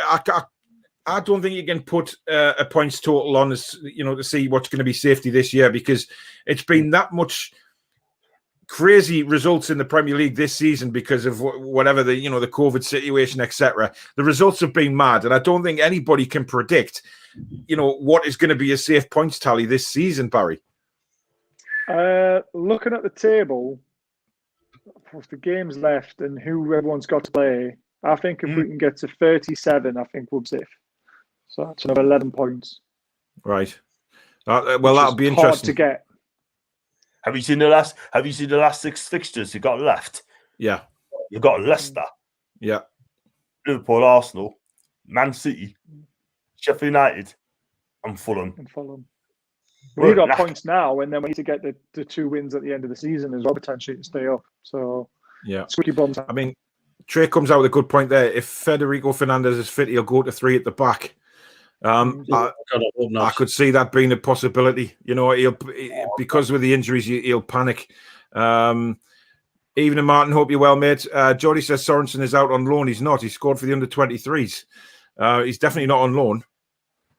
Am I the only one who realises he scored for the under-23s? Barry, you said it as well, didn't you? I brought it up, the last show, I think. All right. I know they were playing the day, but it wasn't Sorensen. It was Stan Fly who scored. Sorensen scored last week. I'm sure he did. Yeah, he did. Yeah, he definitely scored last week. I'll Google it. Out. Yes. You what? He's out on loan. Can't be. He's definitely out on just loan. Gone out on loan. Second tier Dutch football. He's playing for Dutch second division called Almere. Yeah, I could have sworn us. Yeah. All right, there you go, Jordy. You're right. I do apologise, mate. He's out on loan, so Sorensen starting is well out the window. Jordy, thanks for putting me right on that. Alan says, is the rumour true, Paul? Apparently, Joe Linton has just paid for the neighbours' windows doing shooting practice. The neighbours live 3 miles away, and Bruce says he's getting better, and he said he will pay. Yeah, that's probably more like it. He's missing all those. He's smashing all those windows, to be honest. But I'll start rattling through a few of the comments because we've got absolutely loads of them in. Guys, just remember, if you're enjoying the show, do hit the like button and subscribe to the channel. And please do subscribe to all the other guys' channels as well. If you're feeling generous, the super chat is available. 80% of that obviously going to Parkinson's. And also, there is my PayPal address if you want to donate through PayPal instead of super chat. Thank you very much for that. I've lost me comments again. There we are. Sorensen failed with Carlisle United and Blackpool, says James. Would you call it a failure, though? I don't know. 8 games, no goals again for Carlisle. Blackpool, they only played once, so I can't really say that's a failed attempt. I think he barely played. Yeah. Jake wants to know, is that Emil Kraft lurking behind PD's curtains? Oh, God. It's starting. Honestly, crazy. Ethan says, I have a sneaky suspicion that Paul is having a love affair with Steve Bruce. He's always in the Newcastle dressing room, and I feel like Steve Bruce is behind the camera. The only way Steve Bruce would be behind the camera is over a bonfire on a spit roast, right? And I'd be using him for bacon sandwiches every day. That's the only way that Steve Bruce would be behind me. So let's get that point right out the way. Anyway, Martin says Bruce should have been sacked after we got beat by Brentford reserves. Yeah, I think you should have gone after the Sheffield United game. Will, good evening to you, mate. Hope you're well as well. Hope you got your computer sorted out. He does all my graphics, part of the channel as well. Geordie says John's had to go because Joe Linton was at the door. And I'm just warning you now, there's a comment coming in from Archer. I haven't even read it yet, so be prepared. Good evening, lads. Well, it's the Dinosaur Derby. Steve Bruce, the Raptor wanker, up against Fat Sam, the T-Rex, with the massive crack. Oh, dear. Oh, my God, honestly. Keep them coming, guys. Keep them coming. Jason says Barry Beardsley, Paul Bravka, PD Kraft, and John Linton. Well, there we go. We have all the love affairs. Well, thank you very much for that, Jason. That's, thanks. Anea says excuses are getting very suspicious now. Yes, he's talking about you, John Sinclair. with your sneaky your phone ringing every now and again, and you're having to, your internet going down when really it's Joe Linton going down off you, and he's caught the wire. And Bruce I Trust says John Linton, P.D. Kraft, Paul Bravker, and Barry Beardsley. That's catching on. Looks like Jake says, Archer, you're an artist. I don't know what he's an artist of, but Jesus Christ. Will says, can you donate via PayPal? You can, mate. My PayPal address is now on the screen. Thank you very much in advance for that. And just use the friends and family as well, so that obviously no charges are on PayPal if you go through friends and family. Trey says, RIP Glenn Rodich, centre half, and dragged us into Europe after the soonest debacle. Rest easy, Bonnie lad. Yeah, we'll echo that 100%. Jason says, John, tell Joe Linton to stop playing under the table. He is messing with the connection.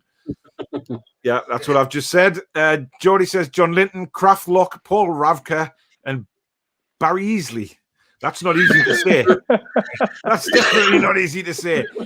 Dave says, hi, you chaps seen the report on the BBC website about the former employee who is now serving a 20-year sentence for sexual crime. Some are going to sue the club now. I haven't heard that, actually, no. Well, that's... I heard a former employee in the under-23s stepped down, and Harper stepped up, and the wife has put a complaint in about the run of the club at the time for their son being there, but I didn't know that was the actual case. I just heard that someone stepped down and someone stepped up.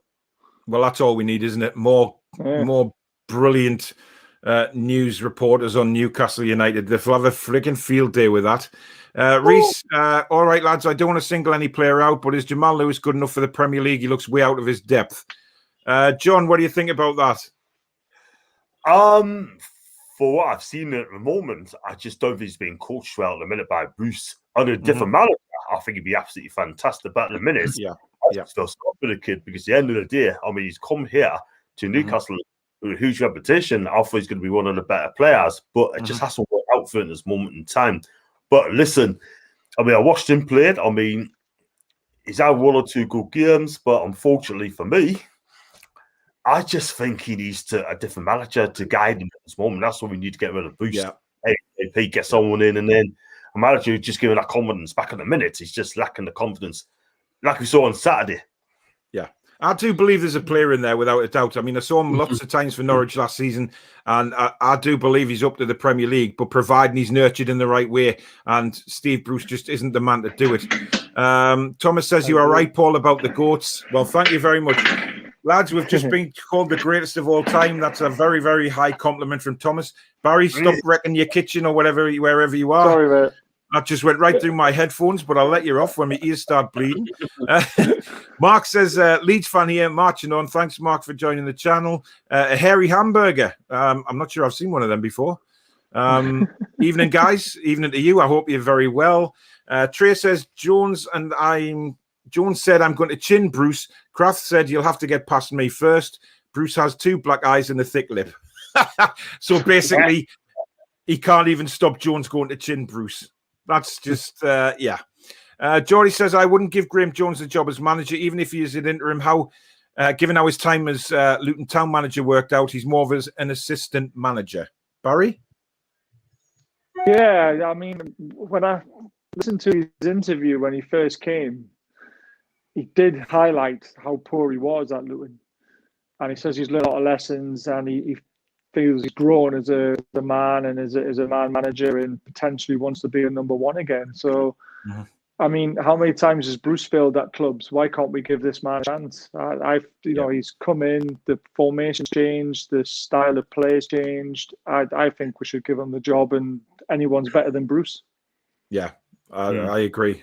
Mark says, Leeds fan here, would you put your players coming back in the under-23s for a few weeks to get back up to match fitness? We do and don't have as many injuries. What do you think, Paul and the lads? Yeah, we've discussed that before. We definitely all agree that the under-23s would be a good idea to put them in for 3 or 4 games just to get them up to match pace. Richard, Joe Linton wants John to come back to games as it'll make him play better. Oh. We're not knowing that you're in the ground, John, that's all the inspiration Joe Linton needs, my friend. He just needs to know you're there. Fans are coming out now, like. Alan says, I've been boycotting for 50 years from Monday to Friday, then Saturday comes and I am there. I think that's how a lot of fans feel, isn't it, Peter? They'll say, I know when a lot of there was a lot of social media presence on a boycott and things like that. And, there was a big rigmarole about it, and loads of people were saying, yes, I'm boycotting. And then it came to match day and they just physically couldn't do it, because of the loyalty they have, the black and white blood, the bleed. There was no way they were going to miss the game. That's the thing. Unfortunately, our fans are too passionate. We've got a passionate fan base. They love going because it's the love to go back the lads, cheer them on. We just want to see a bit of success. Mm-hmm. It's all we want. It's all we want. Lee says, I can't wait to go back to St. James's Park. The players need us now, and Bruce needs to know he's not wanted by 50,000 plus. Exactly. Will says, bro, I will make a PayPal donation. Thank you very much. If you're wondering what he's on about, I'm trying to raise about £500 to £600 for Parkinson's UK for everything they've done for me since I was diagnosed with the disease in 2015. You can use the Super Chat option on here. 80% of Super Chats will go to Parkinson's, 20% of the channel. But also, I forgot to mention that when we do hit the £200 mark, Barry will be shaving his hair live on the Four Horsemen show. So there's that inspiration as well, guys. If you want to see Barry shave his hair, once we've hit the £200 mark, that will be taking place live on this show. So you've only got till next week. Please do I it. did put a deadline on it. You've got till next Monday to raise that £200 through this show, and I will shave most of my hair off for you. Yeah, guys, sod the deadline. Just get to the £200 and then we'll put the pressure on Barry. But like I say, the PayPal is on the screen now. If you use the friends and family option, obviously there'll be no fees, or you can use the Super Chat option on here. I do really appreciate it, and thank you to everybody that's donated so far. It means the world to me. It really does. Reese says, all right, lads, I don't want to single any player. Oh, we've read that one. I'm sick of the comments coming up twice on here. Makes you look stupid. David says, I read, lads, with Bruce blaming everyone else but himself, including the fans, could you see a player protest against Bruce with his shocking tactics and poor man management? John? Well, I think ourselves should speak to either Lee Chon or Mike Ashley, right? Mm-hmm. Tell them what's going on, saying that the players aren't happy, something needs to be done about it. Yeah, mm-hmm. But the problem is, Ashley's in Dubai and Charlie's, I think, is furloughed. So who did they tell? Nobody knows where Lee Charnley is. I think he's with Danger Mouse somewhere, isn't he? Exactly. It's an absolute shambles from top to flim and bottom, right? Mm. It's just, I can't fathom the club, man. Look, seriously, we all talk. Ourselves needs to speak to Ashley or Charnley, one of them, right, and just say, look, the players aren't happy. Bruce is going to lose the players. He just lost the dressing room months ago, and everyone here knows this, right? Ashley is not doing anything about this, right? That's why we're 17th for a reason. And if we hit the bottom three, what's going to happen next? But he's definitely lost the dressing room. And if they don't get it sorted out soon, or Bruce don't get the sack soon, we are going to guard him. And the players just down tools. I don't want it to happen, but it's going to happen, mate. Yeah. See, that's my worry. Yeah, go on, Barry. He's already lost players, hasn't he? Look at Longstaff's. They're not getting the game now because some of them piped up. Look at Richie. The problem we've got is players are voicing their concerns, but Ashley doesn't give a crap. And I don't think even if anybody else tries to get rid of them, I don't think they're going to listen. I made that point on Twitter the other day because somebody suggested, when Hullett was there, that the infamous, Duncan Ferguson and Shearer knocking his door down and demanding to be, but at that time, we had owners that actually gave a shit. Whatever you want to say about the Halls and the Shepherds or whatever it may be, we had owners that actually cared. And a day later, Hullett was gone, and Sir Bobby came in and just the whole club got a lift. But we're with an owner now who isn't that kind of guy, who just doesn't care. James says Jason Donovan reckons any points will do. Any Jason Donovan fans? Peter's looking a bit perplexed. I don't think he quite gets that joke. Were you not a Jason Donovan fan back in the day, Peter? Didn't watch much of him. Score prediction for West Brom. We'll do that at the end of this show, so stay tuned for that. Thomas says, let me guess, Peter loves Kraft, John loves Joe Linton, Barry loves Savvy, and Paul loves Jack Colback. Wow, Jack Colback. I'm going to disagree with you there, Thomas. No, I don't. I'm not sure about Barry's love for Savvy, but the other two are right, obviously. You know, I think Peter's let slip his love for Emil Kraft, without a doubt. We all know how John feels on Joe Linton. I mean, you know, nothing more can be said about that love. It's a pure love story. And Chippers keeps sending me on Twitter. He keeps sending me that scene out of Ghost with Demi Moore and Patrick Swayze doing the pottery, and I'm just waiting for somebody to get on whatever software they need to get on and change them faces to John and Joe Linton. Because if somebody could do that around the pottery wheel, that would just be absolute genius. Will said, I just want to say thank you to the 4 Horsemen. My mental health has been bad lately, but the banter and the people in the chat really make me happy. I love this community. It's amazing. Thanks very much, Will. I'd just like to big up Will as well, because Will has taken over my graphics, doing thumbnails, etc., and he's doing it in, out the good of his heart, out of his own time as well. Obviously it's helping him with his mental health as well, just by doing all of that, and it's giving him a purpose, if you like, and he's doing a fantastic job with them. He's got other things in the pipeline for designing stuff for the channel as well, so a big up to Will. But I guess that's what it's all about, guys, as well.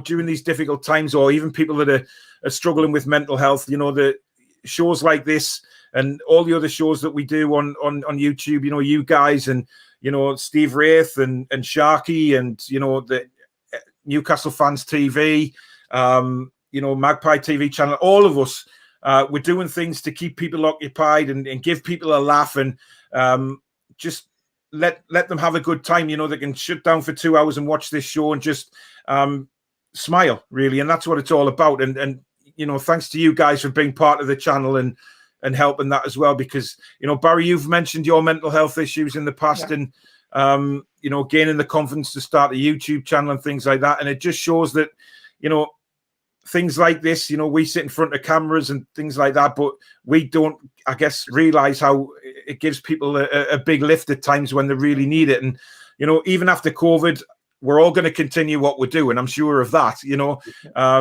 and that's what it's all about. So Barry, I mean, if you just want to say it, because you were honest enough to mention about your mental health, so if you want to just say what kind of lift it's given you. Yeah, definitely. One quick thing as well, Will, if you want to come on my show, Know Your Fans, and want to talk about it as well, he's more than welcome to come on if you want to drop me a message.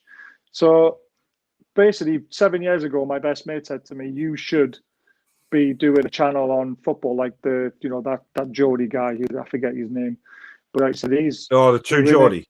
True Geordie. He says, you're better than him, you can do it. And I just said to him, I said, look, I'm sorry, I don't have the confidence to do that sort of thing. I'm very private. I go to work, I've got good friends there, I've got a lovely partner and a great child, but I couldn't come on camera and talk. I'd go to interviews and I would clam up and sweat. It's just the nervousness, the anxiety, even sometimes wanting to get out of bed and actually go to work. Sometimes I lie there for half an hour going, I can't deal with this today. And then you have to force yourself up and force yourself to do it. And then I saw John on Twitter and got talking to him, and he asked me to come on his show, which I did. And then Paul, you messaged me and said, look, do you want to join this? And I was like, do I want to put myself out there or not? And I decided to bite the bullet, and I've not looked back. And it's given me a new lease of life. It's stopped me from watching Coronation Street, Emmerdale and EastEnders as well, which is obviously a great, the missus is obviously missing me a little bit on the couch, not being in my little hole, but I'm really enjoying it, and it's I bounce to work now with it, thinking, oh great, it's Monday night, you've got a show to do, and and thanks to you guys as well for accepting me and letting me rant when I get a chance. Well, I appreciate you saying that, Barry. I mean, a lot of people are in the same situation. I mean, me, for instance, I still suffer from it now, obviously, because of my illness, and the fact that I can't work because of it really, put me in a situation where I was rock bottom at times. And, when I very first started my YouTube channel, obviously before I got the illness, I got a lot of help off Brian, who who is the true Geordie. He messaged me all the time and gave me advice on what to do, and he watched me videos and he'd message me after and tell me, this is what you need to do, or do this, do that. He helped me with the fact of getting better lights, getting a green screen, all that kind of stuff. I don't hear from him much now because obviously he's gone on to much bigger and better things, which is fantastic for him. But at the same time, you just need that somebody just to give you a bit of a spark, and then you think, right, well, I can do this. And then obviously the trolls got to me and I ended up jacking it all in, which I should never have done. But I did, and I can't look back and regret it because that's just something that happened. And you learn from things like that. And now, I'm openly honest about the illness I have. It does affect me every day. The pain, the aches, the whatever comes, the headaches with Parkinson's. However, the medication has come on a long way now, and it controls it very well. And hopefully it will do for years to come. But this is what I do full time now. This is basically, I see this is my job. Running a Newcastle United channel. Obviously doing schooling with the kids during the day, but they go back to school next week. So I'll be able to record more content and things like that and work on more content. But it just gives people inspiration, and that's what we're all about. When we have laughs on here about John and Joe Linton, John knows it's all taken in good faith. He realizes that it's making people laugh. It's making people have a good time when they watch the shows like this. We all love what we do on YouTube. And we've all become really good friends because of it as well. And I think that's the main thing I'm taking away from all of this, is the fact that, we've all made such good friends on YouTube, and lifelong friends, and we'll always be there to help each other no matter what. And it's just, for me, and probably for you as well, Barry, who do suffer from mental health really badly, that we've got that sort of friendship around us now, that knowing if we have any problems, that we can't reach out to people in our home life, we can reach out to our friends that we've made through all of this. So, you're not the only one out there, Will, who is suffering, but comments like that really do make me feel good about what we're doing. And I'm sure you guys all feel the same. So, we'll keep doing it, and we'll keep doing it as long as you want us to, basically. Yeah. And one more Geordie says on that as well. Yeah, go on, Barry. Paul, I hate to interrupt you, but DMs are always open for anyone who's struggling. If they want to come and talk to a stranger who's a Newcastle fan, just to speak to us, please do send a message. Yes, without a doubt. Brilliantly said. Geordie says, does a performance keep you up in the Premier League? The answer is no. I honestly don't know why people go on about performances being great. Yeah, it's not going to help us survive. That's a certainty. Jake says, Steve Bruce has the second worst win percentage of any Newcastle United manager in the past 30 years, behind only one man, Steve McLaren. I think he's worse than McLaren. I generally think he's worse than McLaren, and I know a lot of people might disagree with that, but Peter, I just think he's absolutely abysmal. He's not just the man. It's like you said before, it's not just the manager side of things. It's actually, his personality, the way he speaks about the club and the fans. Well, exactly. That's what's made me despise this manager even more. Yes, it was horrible under McLaren, 80 million spent. We were sitting at the bottom three a lot. But now it's just that more true colours have now come out of Steve Bruce, who we have now. And that's why when it comes to quick thoughts or player ratings, I've been probably the most angriest since I've been doing it on YouTube with this manager in charge of our club. Because I've said, you want to do all sorts to him. Steady on, Peter. Steady on where you're going with that. John's eyes lit up there, mate. Steady on. What are you thinking, What are you thinking? You're coming. Oh, just you're coming like slap in the face. Yeah. I can understand. Oh, man. I mean, John, obviously you've seen some Newcastle managers in your time. I mean, is he the worst for you? Yes, he is, unfortunately. Well, I wouldn't say unfortunately, but he is the worst manager ever to manage our club. Well, I've seen some worse, like joking there, Steve McLaren, but he's the worst of the lot for me. I mean, look at his win rate. What's it, 28% win rate, right? Yeah. For Newcastle, we're a big club, and a match should be getting at least 45, 50% win rate. Yeah. But this guy, I'm telling you, he has destroyed everything about Newcastle United. No, that's just a problem. But this manager, I'm telling you, he's not my manager, their manager, not mine. Yeah. At the end of the day, and I said this, I never wanted him here. I wanted him out before he came in. Yeah, that's true. You did. Martin says this is since Christmas 2019, we have won 11 games out of 46. Jesus. That's since 2019. I mean, that really hits home about how bad it is. You know, you can talk about, well, we've won 2 in the last 4 or whatever it is. You know, you look at a stat like that, and that just says exactly where the wind is blowing with Steve Bruce. Christmas 2019, 11 games won out of 46. There is no excuse for that kind of crap. John said it would be great to get back into the ground again after all this COVID and lockdown. Balls to Ashley and Steve Bruce. Exactly. Well said. Geordie said if we get relegated, just watch. Bruce will blame the reason for being relegated was because there was no fans in the ground. Yeah, but he also wouldn't have a job if there was fans in the ground. Recent performances have improved and we've gained more points because of it.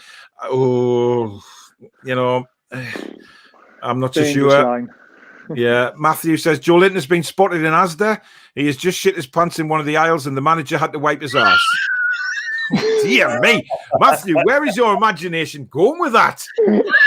Oh, Jesus, wept. Hey, steady on, Matthew. Ken says John has moved his camera so we now can't see his door. That leaves me certain it is definitely Joe Linton's dressing gown. You have as well. You've moved your camera tonight. You've moved it while we've been on air. Yeah, you sly dog, yeah. Jake says, I don't buy fixture congestion in the Prem. Not when a championship season is 46 league games alone. I think the lack of a pre-season for fitness building is more likely. Yeah, that's possibly right, actually. I mean, they didn't get a pre-season, but our writing was on the wall for me when we got thumped by Middlesbrough in pre-season. I don't know whether you can remember. Was it 5-0, Barry? Yeah. I think so. 5-0, 5-1. 5-1. Writing was on the wall. Horrible. ASM scored, didn't he? That was the only bright spark. ASM scored for us. Yeah. Matthew says, Paul, can you look over your shoulder and check if Joe Linton left a lump of shit on the changing room bench? Well, I can guarantee you now he didn't because he is the lump of shit. That's what I'm supposed to say. Steve Bruce leaves Newcastle. The day I see that, I will crack the cans open. Yeah, those cans that everybody's before they go rotten. Guys, we've got about 20 minutes of the show left. So if you're enjoying what you're watching, Peter's obviously bored because he's yawning his head off like a bloody hippopotamus there. If you're enjoying the show, please do hit the like button. And if you're not subscribed to the channel, please do subscribe, as well as the other guys as well. Links are all down below in the description. And like I said before, Super Chat is available to you as well if you want to donate to the channel. 80% goes to Parkinson's UK. And you can also donate via PayPal. There's my PayPal address on the screen now. If you go through the friends and family option, I'm trying to raise about £500-600 for Parkinson's. And as soon as you get to £200, Mr. Barry Thomas is shaving his hair live on the show. Liam says Peter Crouch is blaming the fans why we're in a relegation battle, even though the stadiums are empty. Love it. I mean, Peter Crouch can come out with some extremely bell-endish stuff, to be honest, and that's one of them. I hate the pundits blaming the fans. It gets my back up straight away. Reese says I walked in the sauna and seen Archer and Joe Linton naked rubbing oil on each other. Hey, there you go, Archer. You've been caught. Archer. So, John, you've obviously pimped Joe Linton out, have you?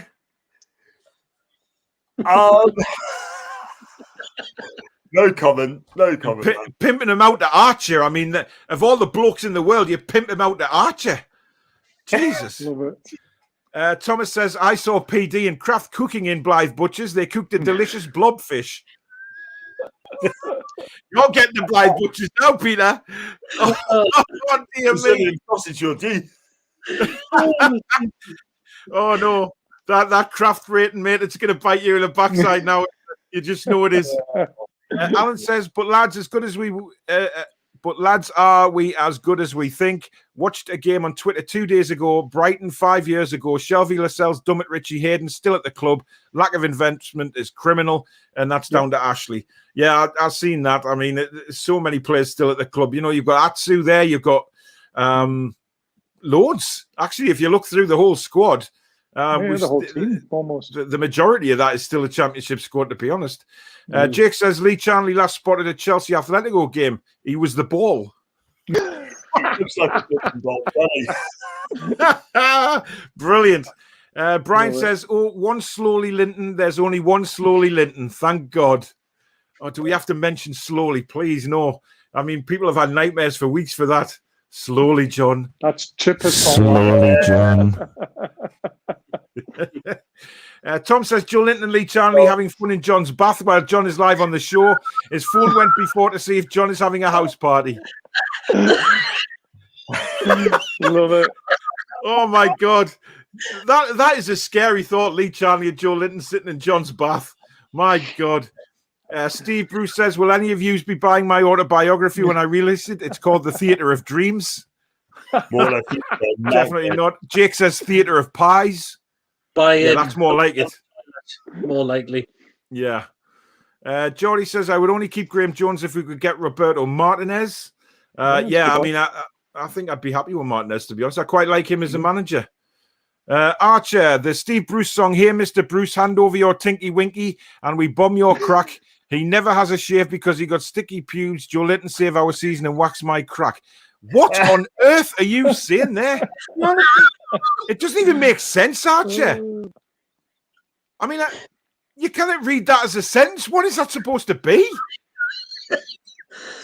Archer, I think you need to go and find your mate Chippers outside Ann Summers and jump in that double sleeping bag, mate. Get your head right. David says, I want to go back, mate. Good for you. Matthew says, in my opinion, I think it's pointless to take the knee before games because you can kneel down all you like and that won't stop the minority group of people who give players racist abuse. I think the knee thing for me has run its course, John. Obviously, you've had plenty to say about that in the past, obviously. But, do you think it's still doing any good now? 2 minutes, lads. Look, I mean, I think it's past. It's gone to. How do I pronounce it? It's just gone past it now. Just stopping now. Just come on the pitch, get on with the game now because it's done that so many times. It's happened during the COVID last season, but now I just think just go on the pitch, get on with it. Pass this course. Matthew says, hoop and dupe Joe Linton is a big pile of poop. He's a port and he didn't know it. Steve Bruce says, well, we have to roll our sleeves up. Anyway, how's the bacon, did you say? Ronnie, good evening. Do you think Jones's reports to Charnley or Ashley as to what training methods he thinks Minecraft knows is using and causing the tension as he wasn't brought in by him? I mean, I don't know. Who did bring in Jones, Peter? If it wasn't Steve Bruce, who did bring him in? Probably got to be the board. My guess is. So, if it was the board that brought Jones in, and there's obviously ructions going on between Jones and Bruce, then what do you think would happen? One of them would be at the door at least. Hopefully, Bruce. I would hope it would be Bruce as well, to be honest. Ethan says, strange question. What's your guys' go-to car parks in Newcastle for a match day? Mine's a university car park opposite the RVI. I don't take the car, I get the train. Peter? Well, I don't drive, so it's bus into town for me. John, when you come up, what do you do? I normally, when I do go to matches now, I just park up in Gosforth and just get a bus into the stadium. It's so much easier. Yeah. I just jump on the train from Durham straight to Newcastle. Barry, how do you get to games? I presume it's a train? Yeah, train. So I don't drive, unfortunately. Well, there you go. 2 non-drive. John, you drive, don't you? Yeah, I don't drive. Yeah. I drive to Gosforth, just park up and just... Yeah. It's easy to get a bus. When I get back home, then it's just easy to jump from Gosforth back on the A1 and then just head back. Yeah. So how long does it take you to get up from Bristol then, John? It takes 4 hours, 45 minutes. Wow. Sometimes 5 hours. So that's practically a 10 hour round trip to come and see Newcastle. That's commitment. I'll tell you what, I'm glad. Let's put it this way. I mean, when Rafa left, I'm glad that I don't want to see this, but I'm just glad I took a year out. And because the football wasn't enjoyable at all whatsoever. Do you know what I mean? And Steve Bruce, it's just a way they treated Rafa Benitez. I thought, whoa, I can't get back if they're going to treat him that way. But listen, when it comes back, I'll be going to games. Could you not just jump on the train from Bristol straight up to Newcastle, John? It'd just be two trains. Cost that. That'd be like £200, wouldn't it? There and back. I know. You got the money John Linton's got. Jesus Christ, come on, man. It's pennies to that, man. He could probably buy his own bloody train. Tell us about it. Snoop Hoggy says, good evening, gang. After the Wolves game, you don't look like relegation material. However, you need to pick up points fast. I mean, I thought we played well against Wolves, but unfortunately we didn't do it for the 90 minutes again, and that's been our problem all season. Mark says, could you see Bruce being a pundit? Don't think we'll last 2 seconds. Yeah. I think that answers your question, Mark. Tom says, John, if you had a romantic date with Joe Linton, where's the favourite place you would take him? First of all, But if it did, if I had a first date to someone, then I'd take him to the Italian restaurants, though. I knew it would be Italian. I knew it'd be Italian with you, John. I'll tell you what, can't go wrong with a bit of Italian food. Well, that's true. A nice comment there saying this is genuinely the best stream. Thank you very much. We appreciate it. Matthew says, I can see Bruce being sacked at the end of the month just before the international break. Exactly what I said. I'm sticking by that. I think that'll happen. But, you what, John? He's done. He's definitely done. The season, I can guarantee you that. I mean, he said it there. Just for the international break, I think he'll be done. But if you get beat at West Brom on Sunday, that's what he's got. He has to go after that. Yeah, I think. Well, the pressure will certainly be on if we lose to West Brom. There's no doubt about it. Mark can't see him getting sacked, guys. I really can't. I can't see him being sacked.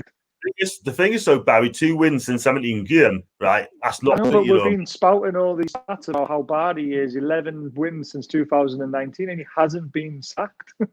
He should have been sacked months ago. I just cannot see it. The only thing I see is him being moved upstairs. That's our best hope, I think.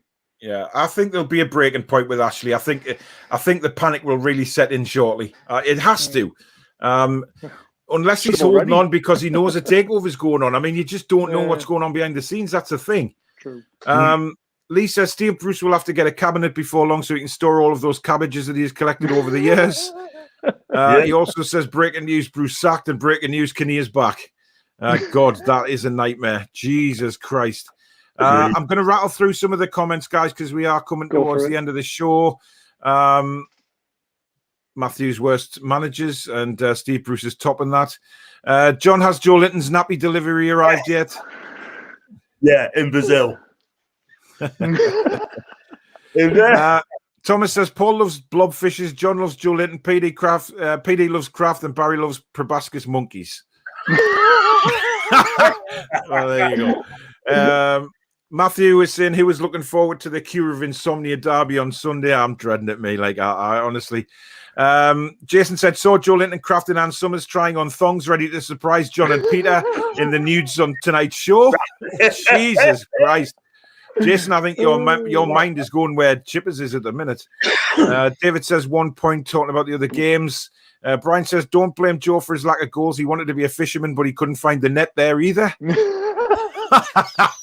That's a good one. Yeah. Tom says Willock to play in the Almiron role. I would have that. Harry Berger says Lewis can't even take a throw in. Thomas says bet you John has a picture of Joe Linton and he kisses it every night, and so does PD, except he has Emily Crap. And he says Lewis did well because he played an attacking team under Daniel Farker. Yeah, he did. Norwich were very attacking. So David says rest in peace, Glenn Roder. Yep. Mark says, would you have all the team in for training 6 times a week? John, I know you've said a lot about the training, so go on, you have your say on that one. It's got to be 6 times a week, because at the end of the day, I mean, on the Rafa Benitez, when they play for him, they look super fit. They all look super fit and they look in great shape. But on the Bruce, something is lacking. I mean, you play well for 60 minutes, and then for the last half an hour, we look absolutely knackered. So you can't train that much though, John. 5 or 6 times is a bit excessive. Maybe 3 or 4. Hey, there's teams that train on the morning and afternoon. Guardiola, for instance. Yeah, true. Got to be done. I mean, a lot of people are saying that they only train 2-3 times a week. And for me, we don't know what they do in training. None of us don't. But probably Barry just said 5-6 times a week is a bit excessive. But at the end of the day, Rafa gets them in 5 days a week. Yeah, but I know Joe Linton has extra training with you, John, but that's it can't be broadcast. I think it's something to do with the training facilities, to be honest. I mean, obviously, Man City have state-of-the-art stuff, they've got where they can, rest after a game, they can take it easy, all that sort of stuff. They've just got so much more than what we have. Tom says, Paul, I heard John is right behind you in the dressing room, giving Joe Linton a nice rub down on that medical table. Please, God, no. The only thing behind me is a green screen. Jason says, lads, has John told you about cardboard cutout of Joe Linton in his underwear he has? He was talking about it on his stream with Sav. Is that right, John? Oh, my God. Carl, good evening. He says, evening, lads. Burnley, Brighton and Fulham aren't going to pick up many points until April. Did you know there's a place in Northumberland called Linton? They can't give the houses away at the moment. PayPal donation on the way. Thank you very much, Cal. We appreciate it, mate. I didn't actually know there was a place called Linton. Scott Maynard says, even lads, if the stadium was full, Bruce wouldn't stand a chance. The players would bottle every home game under this current pressure being a relegation battle. Bruce hasn't got a clue. That's true. I mean, if the fans are in the ground, it would be so toxic in there right now. David said I couldn't boycott the games. He could wait. Jason says 200 quid and Bruce goes to Barry's place and attempts to cut his hair. Not a chance. There you go. That would be interesting, Barry. A knock on the door saying, well, hello, Barry. Oh, God, I can just imagine him opening the letterbox and going, well, Barry, I'm here. Send shivers up your spine, man. Oh dear God. Joe Linton's back on. He says, hey, John, thanks for the massage. It was nice. Tom said, I would love to see John in I'm a Celebrity get me out of here to see how long he would last. I think he'd win the thing, me. I'm all for John Sinclair going on I'm a Celebrity. That would be good. Andy says, please let me know when you're £5 away from the Magic 200. I'd love my donation to be the one to make Barry look like a thumb with a face. Oh, cheers, brilliant. Andy. Thanks, yeah, brilliant. Enjoy Greece. Git. Archer, oh Jesus. I believe Joe Linton is bending over with his legs in the air while he gets a lighter to make a massive fart while Steve Bruce has burnt his face. We need to start getting 3 points. We're in a dogfight. Thanks for that, Archer. That's a lovely that really is actually a disgraceful thing to say. David says, how much you got so far? I have no idea. I think I'm last time I checked I was about £70, but that's because I looked at the analytics page and it doesn't update it only updates at certain times, doesn't it? So I haven't had a proper look, but I'll keep you guys. I will tell you next week. I'll keep you informed of the build up because obviously we won't be far away from Barry having to lop his hair off. So keep them coming. Like I say, you can donate on the super chat page, and obviously there is my PayPal address if you want to go through there. Use the friends and family option. Desperately trying to raise 5.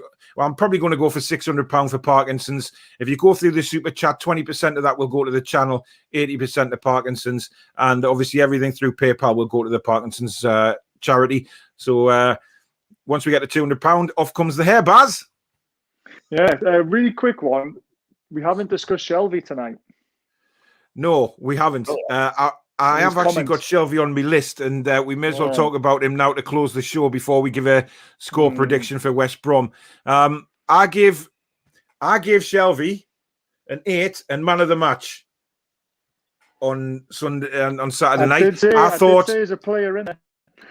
Yeah, but what I also said is this is what we need to see from Shelby between now and the end of the season, because he gave a leader's performance on Saturday. He was back. He was tackling really well. He was making brilliant passes and he was helping the midfield. He wasn't being lazy. He was getting stuck in, and that's the kind of play we want to see.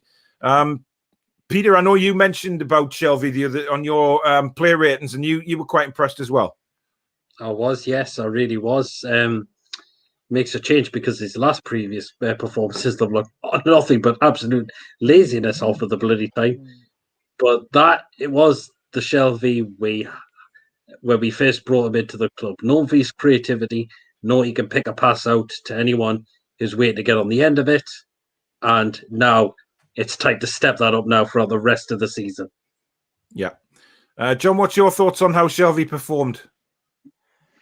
I gave him, I was going to say, I wanted to give him an 8, but I gave him a 7. It's the first half is excellent. Second half, he kind of drifted out of the game, but first half, I thought he was excellent. And that's as best as he's played this season, to be honest. I mean, that through ball to Amiron, he was unlucky at that with the post. He was tackling well. He was unlucky with that shot with the curling shot for that free kick. We both said the ball bobbled before he hit that shot. It did. It bounced up, didn't it, just before he hit it? So but he was excellent. I thought he had a good game. Best of the season from him. What about his comments, though? Surely you've seen the video. Yeah. He was totally up Bruce's backside with the video, without a shadow of a doubt. I mean, it was cringeworthy at times. Absolutely cringeworthy. And the bit about him saying that he only plays players who are willing to give 100% run about all night. What a load of garbage. I mean, I felt like jumping in the telly and giving him his bald head a good old slap. But, I guess he says what he says, doesn't he, just to get in the team, I guess. But Holly, good evening to you. Holly is obviously a member of the Toon Review, and she comes on a Thursday night. Cracking lass, and she says, I relate to you, Barry, 100%. I struggle with mental health and never thought I'd have the confidence to do YouTube. Fast forward a month and here I am. I appreciate you guys and everyone who's had me on. You're welcome, Holly. I know, John, you have Holly on a lot. I mean, she's fantastic, isn't she? Do you know what it is with Holly? I've been doing this for couple months now, and I've done some great videos with other people like you guys and Sav. I've done Samantha. I tell you what, Holly, for me, I mean, you can relate to her. I think she's gonna be destined for the very top on the streams. And she came on my channel first, and she wanted to come on my channel first. No hesitation, getting on there. She was absolutely fantastic. I mean, she is. She knows her stuff as well. I mean, it's not. It's not like, we're just dragging people on for the sake of it. Holly knows her stuff, and that's why she's now part of my channel. She's a regular fixture now on a Thursday because, I really like listening to what she's got to say. She's very, very astute about the football. She knows what she's talking about, as does Sav. And the thing is, I mean, Holly, by the way, you have an admirer. I got a comment on last Thursday's show on the rerun, and somebody said that you were smoking. So I think that's youth talk for pretty or whatever it may be. But you do have an admirer out there, Holly, somewhere. Rattle through some more comments before we end the show, guys. Is it okay for another 5 minutes or so? Yeah. Go on. Thomas said you should be proud of yourself, lads. Thanks, Thomas. Jason says, I follow you all, and my DMs are always open if you guys ever want to chat or vent or anything. So you're always open to have someone to talk to. Thanks, Jason. Tom says, I struggle with mental health. I go for walks mostly every day. Depends on the weather. It's nice to be out and about. Yeah, it is. And certainly when the weather's better. I don't know about you guys, but when the summer comes or the spring comes and, you wake up early on the morning, the sun's shining, it always makes you feel better rather than waking up at whatever and opening the curtains and it's still pitch black dark and freezing cold. Archer says, hey, Barry, I've just subscribed to your channel now. I have subscribed to Top 4 Lads. I'm loving the banter and just want to keep a bright smile on your face with my crack. Steve Bruce needs to go. I hope you mean with your actual, your banter and not your crack, Archer, because I don't want to see that. Jake says, agree with you. Poor results are one thing, but poor conduct and mistreating the fans is unforgivable. Yep. John says, you four guys are brilliant together. Keep this channel going, Paul. The chat with everyone in the comments is excellent. It's priceless, all the laughs. Thanks so very much, John. David says, I understand where you're coming from, Barry. I struggle with anxiety and depression. I still struggle, and as John knows about. Yeah, 5-1 was the score. Taylor says, John and Joe Linton were spotted shopping in the condiments aisle. Sorry, I mean the condom aisle. Taylor, you've always got to lower the tone, haven't you? You've always got to lower the tone. Disgraceful. Thomas says, I was in bathroom and saw Joe Linton going to the toilet. After that, he ran out of the room. I went in there and there was piss and shite all over the floor. I fainted and went to hospital. Dear God. How can you faint and go to hospital at the same time? I know. Leicester Till I Die TV. Good evening to you guys. Are you guys going to stay up? Or will Fulham catch you? I think we'll stay up. I'll put my head on the block. I think we'll stay up. John, I think you think we'll go down, don't you? I think these next few games going to tell us where we're going to go. But if Steve Bruce is still at the club, I'm going to be very worried about it, man. But let's till I die. Get us subscribed, mate, and all the guys subscribe in the chat as well. Ken, I'm absolutely disgusted with that comment. I'll have to read it out. The reason John's feed keep going down is Joe Linton is lying naked underneath John's desk, and John is rubbing the baby oil in with his feet. And there was a couple of times John went a bit hard, which caused the interruptions. That's comment of the night so far, without a doubt. Ken, I'm very surprised with you coming out with that. You're normally not thinking like that, but that's what this channel does to you, I guess. Honestly, it bloody scares me, some of these comments. It's like where your thoughts go. Is that the 13-14 shirt you've got on tonight, Paul? It is indeed wonga.com on the sponsorship, unfortunately. What a joke of a sponsor that was. Yeah. It was, yeah. The Mackhams were calling us the Wonga Dome and everything, weren't they? It was bloody awful. Matthew says, I always have a sneaking suspicion as soon as you finish recording, Steve Bruce comes bursting through the door in a bathrobe. Get lost, Matthew, will you? He's not here. Zach says, what do you guys think of Yeovil Town manager? Oh, very funny, Zach. Very funny. You nearly got me there. You nearly got me, but not quite. Geordie says, excellent stream, lads. Keep it up. Thank you, Geordie. John and Joe Linton have been seen in Edinburgh Zoo. People watching by didn't know who the biggest donkey was in the pen. Jesus. Great stream, lads. Keep it up. Thank you very much. We've got about 5 minutes more and then we're going to have to end it. Matthew says, Joe Linton has been seen on Whitley Bay Harbour eating fish and chips. He couldn't even dig his fork into the fish without it snapping. As Ben were talking about training there, not overworking them. I guess he's right. Yeah. Everton finished 1-0 to them. Jake said score prediction 7-goal thriller 4-3 Newcastle. We'll come on to that in a second. Matthew says John has had an interesting accent. Is that a Caribbean Geordie? Geordie. Caribbean? Bloody hell, John. Well, that won't be it. Now I was Bristol born, but I lived in Newcastle for years and I came back because what happened with this, guys, my mum was poorly 5 years ago, and I had to go back. And she's fine. She's okay up and down now. But listen, at the end of the day, I think it's just sad. I'll still be up in Newcastle now. It hadn't been for my mum. But listen, I've got a job here. I'm happy. And I will come back up to Newcastle in the future, sort of thing. But I'm happy down south in a minute. Has your mum met Joe Linton yet? Not yet. Never heard of him, to be honest. Taylor says, Barry, you've got to shave your eyebrows off as well. Not a chance. I do have a 2-year-old boy, you know. He has to still love me. If I go looking like Shrek, I'm in trouble. Hey, but you could teach him it doesn't matter how you look, son. You always respect yourself. Matthew says, shave Barry bald so he will look like a skinhead. No, I've done it before. It's horrible. Tom says, how do you make a YouTube channel? Would like to make one. Just DM one of us and we'll give you some advice on that, Tom. No problem at all. David says, I tried to take my life last year with my anxiety and depression got so low, but now I'm on the tablets. Will you stay safe, Barry? David, you keep your head above water. And if you need to speak to somebody, then you speak to somebody straight away. Everybody's available. Alan says, hi, Horsemen. Tom says, John, what's tomorrow's deal at Blythe Butchers? What is going on at Blythe Butchers? I don't know, mate. I really do want the sponsorship from a Butchers in Blythe. It's my ambition to have to get a sponsorship on this channel from Blythe Butchers. Jason said I tried ringing one, but it just kept going answer phone, so I didn't really want to leave a message saying, oh, by the way, you've been mentioned on my YouTube channel as making lots of Brazilian sausages with John Sinclair, Joe Linton. I don't think that would have sounded too good, actually. They would have I certainly wouldn't have got a call back. That's a certain fact. I get the feeling the lights will go down and then Bruce and Joe Linton will appear behind Paul in a mankini. Oh dear God, there's a sight. Tom says 1-1 prediction. As Benno says, only thing Caribbean about John is when Joe Linton takes him on his private boat down to the Caribbean in the summer for some private time. Good stuff.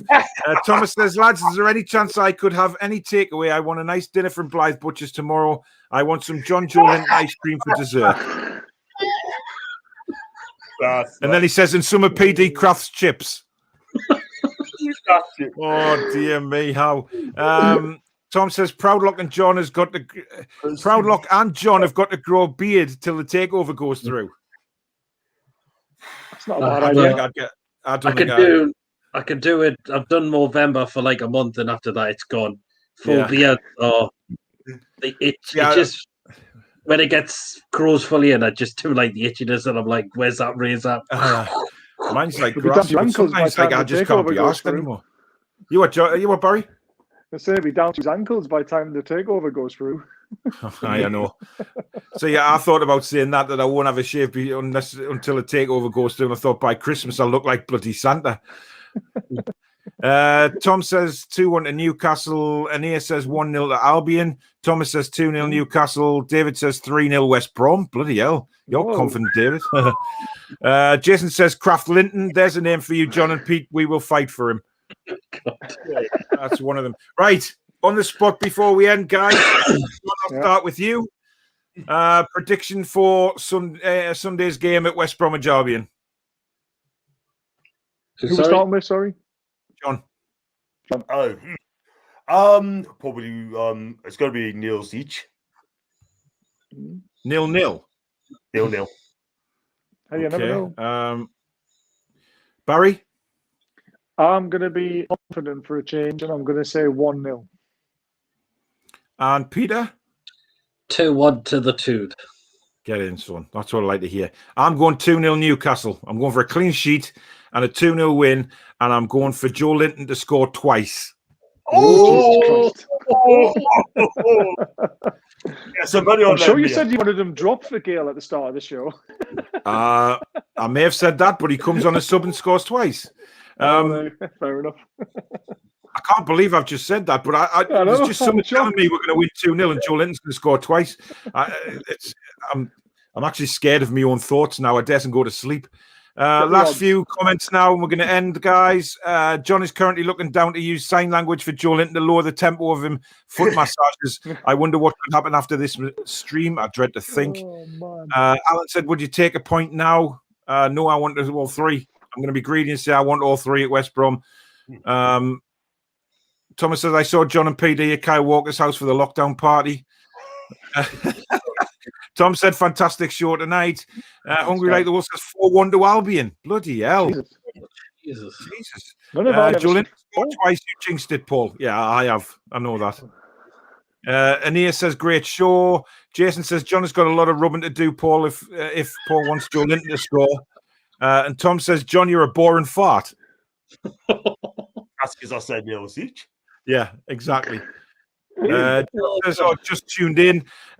Josh, we start at 8 o'clock on a Monday now, so unfortunately, but you can watch it on the rerun. All the live comments go through the rerun as well.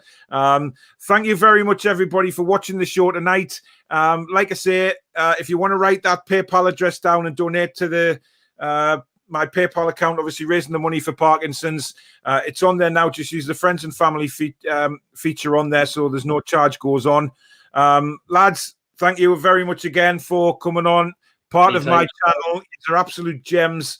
Do tune into the guys and subscribe to their other channels as well. Tomorrow night, Barry's got some good stuff on with Know Your Fans. Do go and subscribe to his channel because it's great to get to know all the fans and how they started supporting Newcastle and things like that. John does his 50,000 live streams every day. John, I'll be in touch with you shortly anyway, because I'll be sending your logo down to you, so that should be finished shortly, so you can upload it to YouTube and your Twitter account and Facebook and everything like that. So it's looking good so far, I have to say. So I'll as soon as that's finished, I'll be sending it down for you to have a look at and see if it gets your approval. Will that be next week, or would you say next week, or would you say in a couple of days? Before then, mate, you'll have it in the next couple of days. Oh. So But obviously, it's easy to change your profile picture. You know how to do it, so you can do it on your YouTube channel. You can do it on your Twitter page as well. So it's good to have a logo and stuff like that. If any of you other guys who want a logo, get in touch with me, because she does a cracking job, an absolutely mint job. She's really good with it. So all I need is a profile picture, and she either changes it into a cartoon scenario with Newcastle United related stuff in the background. So if you want anything like that done, give us a shout, because I think logo is a big part of the channel as well. Yeah. So thank you very much for coming on, Peter. Thank you again. You go and subscribe to Peter. You got anything coming up, Peter? So far, just be the preview, but if I can think of any other things, I'll try and do it. Possibly FIFA content, maybe. I've done one of them for at least a couple of weeks now, so I might get back to that again. Been absolutely crap at FIFA, then go and watch him. Hurl abuse at him. Last time I watched it, I was all for Proud Lock out. But it's good fun on there as well. Peter, I might ask you to come on later on in the week as well if I do another live stream, because I'm thinking about a show maybe on Wednesday night, talking about some various stuff like that. But I'll be in touch. Thanks very much, guys, and thank you to everybody that's tuned in. Yes, Tom, Holly is on Thursday night again. I've got Samantha coming on, and I've also got John's friend Claire, the Manchester United fan. She'll be on Thursday as well, talking about football in general, VAR and all that good stuff, and why Man United get so many penalties. I can't believe the outrage for them not getting a penalty yesterday, given some of the crap they've got away with this season, but that's for another time. But thank you very much, guys, again. It's been a pleasure. It's been great fun again tonight. You guys stay safe, and you guys out there, thank you very much for watching and taking part in the live comments. Stay safe. Good night. Night. Strong.